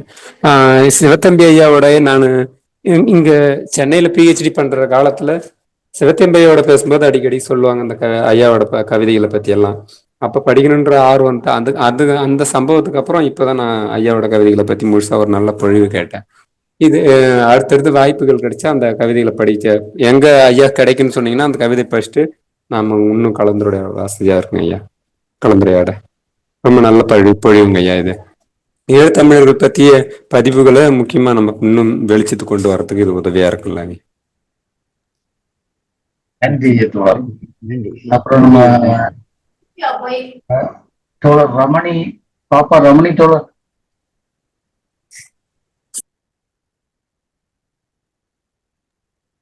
வணக்கம் தோழர். வாங்க தோழர், வாங்க பேசுங்க. நானும் இடையில தான் வந்தேன். அவங்க பேராசிரியர் திராவிடமணி அவருடைய உரை மிக ரொம்ப ஈர்ப்புடன் அவங்க ருத்ரமூர்த்தி அவருடைய படைப்புகளை பற்றி ரொம்ப அற்புதமாக சொன்னாங்க. நானும் கூட கவிதையை முடிக்கிற துறையில நமக்கு பெரிய அளவுக்கு எனக்கு ஈடுபாடு இல்லைனாலும் கூட இந்த உரையை கேட்ட பிறகு ருத்ரமூர்த்தி அப்படிங்கிற அந்த கவிஞர் மகாகவி என்று அந்த ஒரு பட்டம் அவர் கிடைத்திருக்குன்னு சொல்லக்கூடிய அளவுக்கு ஒரு தகுதி பெற்ற ஒரு பெரிய ஆளுமையை நாம் அறிந்து கொள்ளாமல் இருந்திருக்கிறோம். அப்படிங்கும்போது நிச்சயமாக அதை படிக்கக்கூடிய ஒரு தூண்டுதலை ஏற்படுத்தக்கூடிய அருமையான ஒரு உரையை பேராசிரியர் திராவிடமணி வழங்கினாங்க. நம்ம அண்மை காலமான பிரச்சனைகளை பேசக்கூடிய நம்ம தமிழருடைய பிரச்சனைகளை பேசக்கூடிய கவிஞர்கள் காசி ஆனந்தன் அல்லது சேரன் இவைகளை பற்றி தான் நம்ம கேள்விப்பட்டிருக்கோம். ஆனால் இன்னைக்கு அவர் ருத்ரமூர்த்தியினுடைய படைப்புகளை பற்றியான அவருடைய அந்த கவிதைகளை அவர்கள் சிலதெல்லாம் மேற்கோளாக அவங்க படித்து காமிக்கிட்ட போது நம்ம எப்படி நம்முடைய பாவேந்தர் பாரதிதாசனுடைய அந்த ஒரு தொனியில அந்த ஒரு எதிரொலியாக அவருடைய கவிதைகள் அமைந்திருக்கக்கூடிய ஒரு முறையை பார்க்கிறோம். அதே போல மிக எளிமையாகவும் அதே நேரத்தில் ஒரு கவித்துவமும் நிறைந்ததாக அந்த கவிதைகள் அமைந்திருக்கிறதாக நான் நினைக்கிறேன். அது சாதாரண மனிதனின் கதை என்கின்ற அந்த ஒரு கதையை அவருக்கு கவிதை வடிவத்திலே மிக அற்புதமாக கொடுத்திருக்கார். அதுல ஒரு நாவலை படிப்பதை போன்ற ஒரு கவிதை வடிவத்தில் அதை கொடுத்திருக்கக்கூடிய முறை அப்படியெல்லாம் பார்க்கின்ற பொழுது இப்படிப்பட்ட கவிஞர்களை நாம் நிச்சயமாக தெரிந்து கொள்ள வேண்டும் என்கின்ற ஒரு தூண்டுதலை ஏற்படுத்தக்கூடிய ஒரு அற்புதமான ஒரு உரை தந்திருக்கக்கூடிய பேராசிரியர் அவருக்கு இந்த நேரத்தில் என்னுடைய நன்றியையும் வாழ்த்துக்களையும் தெரிவித்துக் கொள்கிறேன். இப்படிப்பட்ட கவிஞர்கள், படைப்பாளர்கள், எழுத்தாளர்கள் நம்முடைய மண்ணில் மட்டுமில்லாமல் அந்நிய நம்முடைய தமிழ் கூறும் நல்லுலகத்தில் மட்டுமில்லாமல் பிற மண்ணில் இருக்கக்கூடியவர்கள், மலேசியா அல்லது இலங்கை போன்ற பகுதியில் இருக்கக்கூடியவர்களையும் நாம் தெரிந்து கொள்ளக்கூடிய ஒரு அவசியம் இருக்கிறது என்பதனை இந்த உரையின் மூலமாக நாம் புரிந்து கொள்ள முடிகிறது. அண்மையில கூட நாம் வந்து புதுக்கோட்டையில பிறந்து ஒரு சிறிய வயதிலே ஆந்திராவுக்கு சென்று அவர் ஒரு தமிழராக இருந்தாலும் கூட அங்கே போய் வந்து தெலுங்கு மொழியை கற்று தெலுங்கிலே வந்து மிகப்பெரிய அளவிற்கு சாகித்ய அகாடமி விருது பெறக்கூடிய அளவிற்கு ஒரு மிகப்பெரிய எழுத்தாளராக மாறிய நடராஜன், சாரதா நடராஜன் என்று சொல்லக்கூடிய ஒரு பெரிய ஆளுமையினுடைய 100ஆண்டு விழா அண்மையில கொண்டாடப்பட்ட தருணத்தில் அந்த அவர் பற்றியான ஒரு நூலை தமிழ்நாட்டிலே வெளியிட வேண்டும் என்று புதுக்கோட்டையிலே கலை இலக்கிய பெருமன்றமானது முயற்சி எடுத்து அதை பற்றியான நூலும் வெளிவந்திருப்பதை நம்முடைய தோழர்கள் அறிவார்கள். அதற்கு பிறகுதான் நமக்கு இப்படிப்பட்டவர்கள்லாம் வந்து பல சாதனைகளை புரிந்தவர்கள் தமிழ்நாட்டிலிருந்து சென்றிருக்கக்கூடியதை நாம் தெரிந்து கொண்டோம். அதே போல இன்னைக்கு ஒரு மகாகவி ருத்ரமூர்த்தியினுடைய அந்த கவிதை துறையில அவருடைய பங்களிப்பை மிக அற்புதமான முறையில பல நூல்களையும் பல விதமான நாடகங்களையும் எழுதியிருக்கக்கூடிய ஒரு மிகப்பெரிய ஆளுமையாக அவர் இருந்திருக்கிறார் என்பதனை பேராசிரியருடைய உரையானது இன்னைக்கு நமக்கு ஒரு மிகப்பெரிய ஒரு தரவாக இன்னைக்கு அவர்கள் கொடுத்திருக்கின்றார்கள். நிச்சயமாக அதை வந்து அந்த நூல்கள் கிடைத்தால் அதை நாம் நம்முடைய கலை இலக்கிய பெருமன்றத்தின் மூலமாக அங்கங்கே அறிமுகப்படுத்தக்கூடிய ஒரு முறையில செய்ய வேண்டும் என்கின்ற ஒரு தூண்டுதல் இந்த உரையில ஏற்படுத்தி இருக்கிறது. அவர் மிகச்சிறந்த ஒரு உரையை வழங்கிய நன்றி தெரிவித்து, இத்தகைய ஒரு புதிய விஷயங்களை நம்மிடத்திலே கொண்டு சேர்த்து கொண்டிருக்கக்கூடிய ஜீவானாவா சிந்தனை பள்ளி நாவா ஆய்வு குழுவுக்கும் நம்முடைய தோழர்கள் கங்கா அவர்களுக்கும் பேராசிரியர் ராமச்சந்திரன் அவர்களுக்கும் என்னுடைய வாழ்த்துக்களை தெரிவித்து நிறைவு செய்கிறேன். நன்றி ரமணி தோழர். வேற தோழர்கள்?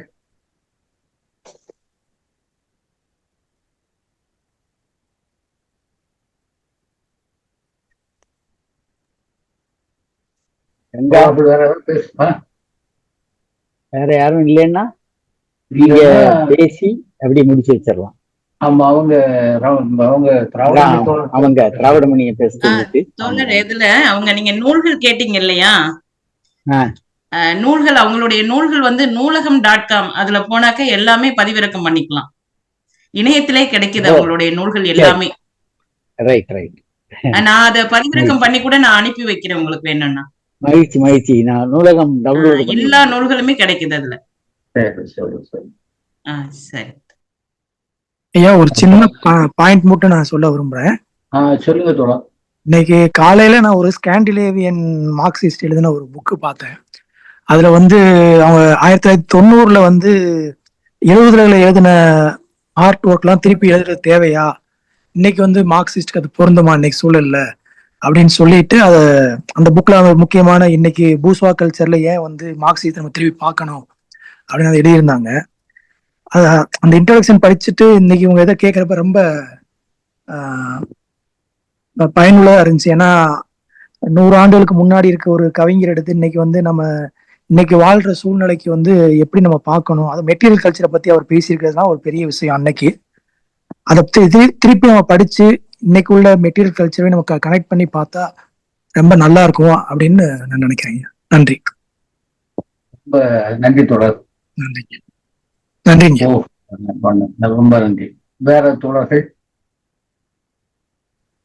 இதுல ஒரே ஒரு தகவல் மட்டும் சொல்லணுங்க தோழர். அந்த புதியதொரு வீடுன்னு சொல்லிட்டு இந்த மீனவரை பத்தி ஒரு நாடகம் இருக்குன்னு சொன்னேன் இல்லையா?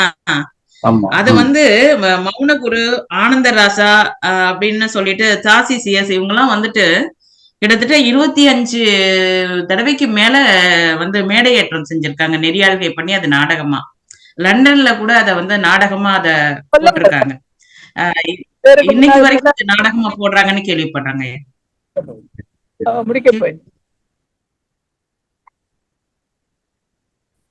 ரவீந்திரன் தோழர் இருக்கீங்களா? ஆமா, பேசுறீங்களா? பேசுங்க. வணக்கம். கண்டிப்பா சொல்ல வேண்டிய விஷயம் இருக்குது.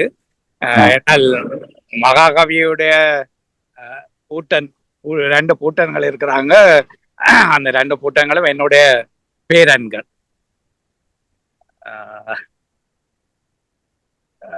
அதாவது மாகவியினுடைய பேத்தி தான் என்னுடைய மருமகள்.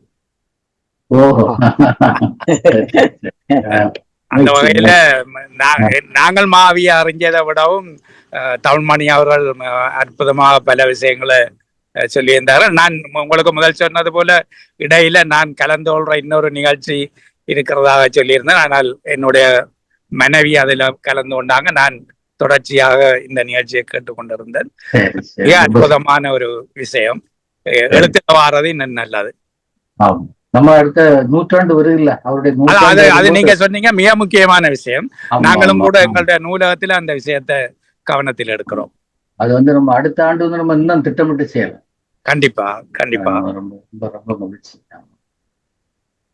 வேற தோழர்கள் இன்னைக்கு நடந்தது தற்செயல்னு சொல்லியாச்சுன்னா ஒரு நல்ல ஒரு காரியத்தை நம்ம செய்திருக்கோம். திராவிட மணிக்கு எவ்வளவு நன்றி சொன்னாலும் தகும். ஆமா. வேற தோழர்கள் ஏதாவது பேசுறீங்களா அல்லது நம்ம ராமச்சந்திரன் ஏதாவது பேசுறியா? இல்லப்பா, நீதான் இதுக்கு தொடக்கம் நீதானே. ஆமா, அவங்கள திராவிட மணி தோழர்கள் கூப்பிட்டது.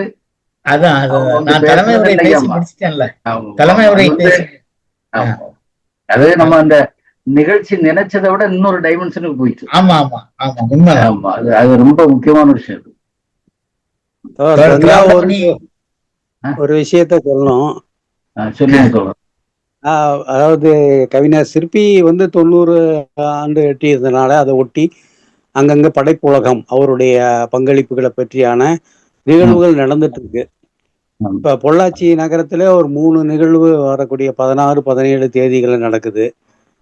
அதே மாதிரி கோவையில NGB கல்லூரியினுடைய தமிழ் மையம் அந்த கல்லூரி சார்பில் அவங்க ஒன்று நடத்துறாங்க.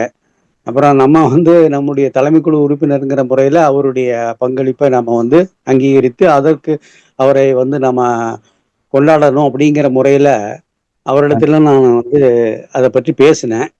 அவர் ஏதோ ஒரு கல்லூரியில நீங்க தேர்ந்தெடுத்து பண்ணுங்க, NGB கல்லூரியில வேறு நிகழ்வு அவங்க நடத்துறதுனால வேற கல்லூரியில பண்ணுங்கன்னு அவரும் சொன்னாங்க. அதே இது கருத்தை நாம் மாநிலம் முழுக்க நம்முடைய தலைமைக்குழு உறுப்பினர் என்கிற முறையிலும் அவருடைய தொடர்ந்து கலை இலக்கிய பெருமண்டலத்திலும் தொடர்ந்து இயங்க கொள்ளக்கூடிய முறையிலும் நம்ம அதை செய்யணும் அப்படிங்கிறத இந்த நேரத்துல நம்ம வரக்கூடிய மாநில குழு பேசலாம் அப்படிங்கிற கருத்தை. அன்னைக்கு தற்செயலாட்டு காலையில அரசிட்ட பேசக்கூடிய வாய்ப்பு கிடைச்சது. அப்போ இந்த விஷயத்த பேசணும். சிற்பியினுடைய 90வது வயசு நிறைவுங்கிறத பேசணும். அப்ப நம்ம எட்டயபுரம் மாநில குழு கூட்டத்தில் அதை பற்றி பேசிடலாம். இன்னைக்கு காலையில பேசிக்கிட்டாரு. ஏன்னா அது செய்யலாம், அது கண்டிப்பா செய்யணும். வேற தோழர்கள்?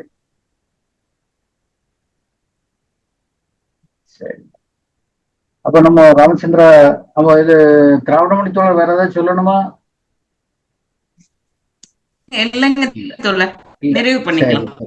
சரி, அப்போ நம்ம தோழர்களே நம்ம நிகழ்ச்சியினுடைய முடிவுக்கு வரலாம்.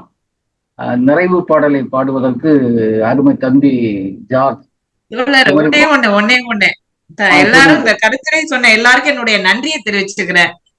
அதான் ஏன்னா நான் பேசினேன் அப்படின்றது மட்டும் கிடையாது, அது அவ்வளவு தூரம் உள்வாங்கிட்டு அத்தனை பேரும் அதுக்கான விமர்சனத்தை கொடுத்திருக்கீங்க. அது ரொம்ப அவ்வளவு பேரும் அவ்வளவு நல்லா உள்வாங்கி இருக்கீங்கன்னு கேட்கும் போது எனக்கு ரொம்ப மகிழ்ச்சியா இருந்தது. ரொம்ப ரொம்ப நன்றி, எல்லாருக்கும் நன்றி. எல்லா வகையிலும் சிறப்பு இன்னைக்கு நடந்தது பெரியது. ஏன்னா நம்ம ஒரு 2026 நமக்கு ஒரு பெரிய ஒர்க் பண்ணக்கூடிய ஒரு ப்ராஜெக்ட் போல கிடைச்சிட்டு இருந்தேன். நீங்க அதுக்கு இன்னைக்கு தொடங்கி வச்சிருக்கீங்க நிகழ்ச்சி. ரொம்ப மகிழ்ச்சி. அப்போ நிறைவு பாடலை பாடுவதற்கு குமரி மாவட்ட கலை இலக்கிய பெருமன்றத்தினுடைய துணை செயலாளர், ஜீவானவா சிந்தனை பள்ளியினுடைய இணை இயக்குனர் அருமை தம்பி ஜார்ஜ் அவர்களை அன்போடு அழைக்கிறேன். அன்பார்ந்த தோழர்களை அனைவருக்கும் மகிழ்ச்சிகரமான வணக்கங்களையும் வாழ்த்துக்களையும் கூறி, இன்று ஜீவானாவா சிந்தனை பள்ளியினுடைய 392வது மெய்நிகர் மேடை பேராசிரியர் நாவா ஆய்வுக்குழுவினுடைய 57வது ஆராய்ச்சி கூட்டம் மிக சிறப்பாகவும் அருமையாகவும் வெற்றிகரமாக நடந்து முடிந்திருக்கின்றது. நிகழ்ச்சியின் முடிவாக நிறைவு பாடலை பாடுகின்றேன். புதியதோர் உலகம் செய்வோம், கெட்ட போரிடும் உலகத்தை வேரோடு சாய்ப்போம், புதியதோர் உலகம் செய்வோம். கெட்ட போரிடும் உலகத்தை வேரோடு சாய்ப்போம், புதியதோர் உலகம் செய்வோம். கெட்ட போரிடும் உலகத்தை வேரோடு சாய்ப்போம், புதியதோர் உலகம் செய்வோம். கெட்ட போரிடும் உலகத்தை வேரோடு சாய்ப்போம், புதியதோர் உலகம் செய்வோம். பொது உடைமை கொள்கை திசையட்டும் சேர்ப்போம், புனிதமோடதை எங்கள் உயிரென்று காப்போம். பொது உடைமை கொள்கை திசையட்டும் சேர்ப்போம், புனிதமோடதை எங்கள் உயிரென்று காப்போம். இதயமெல்லாம் அன்பு நதியினில் நனைப்போம், இதயமெல்லாம் அன்பு நதியினில் நனைப்போம். இது எனதென்னும் ஓர் கொடுமையை தவிர்ப்போம், இது எனதென்னும் ஓர் கொடுமையை தவிர்ப்போம்.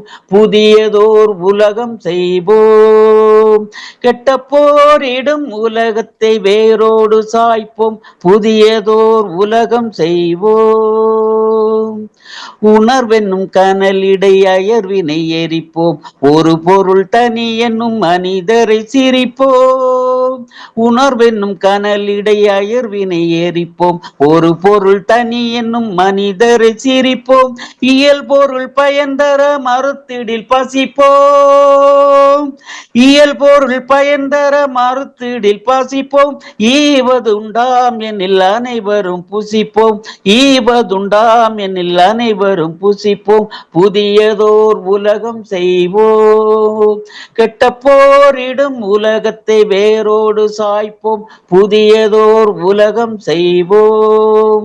புதியதோர் உலகம் செய்வோம், புதியதோர் உலகம் செய்வோம். நன்றி தோழர்களே. தோழர்களே, ஒரு அறிவிப்பு மட்டும்.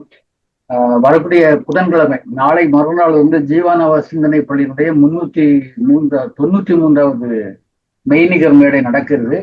அந்த மெய்நிகர் மேடை என்பது எம்பி சீனிவாசனுடைய நூற்றாண்டை கொண்டாடக்கூடிய நிகழ்வாக அது அமைகிறது. இந்த நிகழ்ச்சியில திரையுலகில் சிவப்பு பாதை சமைத்த மக்களிசை கலைஞன் என்ற தலைப்பில அகமது இக்பால் என்ற தோழர் பேசுகிறார். அகமது இக்பால் என்ற தோழர் தொடர்ச்சியாக நம்முடைய இசை மேதை எம்பி சீனிவாசனை தொடர்ந்து சென்றவர். அவரை பற்றி ஒரு 4-5 ஆண்டுகள் மிக விரிவான ஆராய்ச்சிகள் செய்து எம்பி சீனிவாசனை பற்றி ஒரு நூலையும் எழுதியிருக்கிறார். அவர்தான் இன்றைக்கு முக்கியமாக உரையாற்ற வருகிறார். அந்த நிகழ்ச்சிக்கு தலைமை தாங்குவது நம்முடைய அன்பு தோழர் KS அவர்கள் தலைமை தாங்குகிறார்கள். நம்முடைய புதுச்சேரி அருமை பாடகர் தோழர் ஆதிராமன் பாடுகிறார். அதே போல அன்றைக்கு கவிதையை வழங்குவதற்கு நம்முடைய துப்பாக்கி கவிஞன் கலியமூர்த்தி வருகிறார். அன்றைய நிகழ்ச்சியை நம்முடைய முனைவர் கனிமொழி செல்லத்துறை நமக்கு ஒருங்கிணைத்து தரவிருக்கிறார். அந்த நிகழ்ச்சியை வெற்றிகரமாக செய்ய வேண்டும். காரணம், இன்றைக்கு நம்முடைய மகாகவி என்று சொல்லக்கூடிய அந்த கவிஞனை பற்றி தமிழ்நாட்டில் அதிக அளவுக்கு அறிமுகம் இல்லை என்று சொல்லுவதைப் போல நம்முடைய எம்பி சீனிவாசன் தமிழ்நாட்டில் பிறந்து மிகப்பெரிய மேதையாக இருந்த போதிலும் கூட தமிழ்நாட்டில் அவர் எந்த அளவுக்கு கொண்டாடப்பட்டார் என்பது மிகப்பெரிய கேள்விக்குறியாகவே இருக்கிறது. எனவே எம்பி சீனிவாசனை பற்றி நாம் பேசுவதும் அவருடைய அந்த அவருடைய வாழ்க்கையை முன்னெடுத்து செல்வதும் நம்முடைய இயக்க பணியாக இருக்கும் என்ற முறையிலே இந்த நிகழ்ச்சியை வெற்றிகரமாக ஆக்குவதற்கு எல்லா தோழர்களும் வர வேண்டும், ஒத்துழைப்பு தர வேண்டும் என்று கேட்டுக்கொண்டு நிகழ்ச்சியை முடிவுக்கு கொண்டு வருகிறோம். எல்லோருக்கும் வணக்கங்கள், எல்லோருக்கும் நன்றிகள்.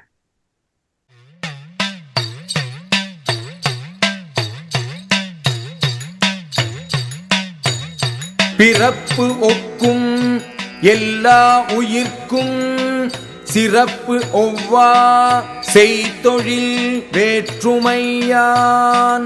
பிறப்பு ஒக்கும் எல்லா உயிர்க்கும் சிறப்பு ஒவ்வா செய்தொழில் வேற்றுமையான்.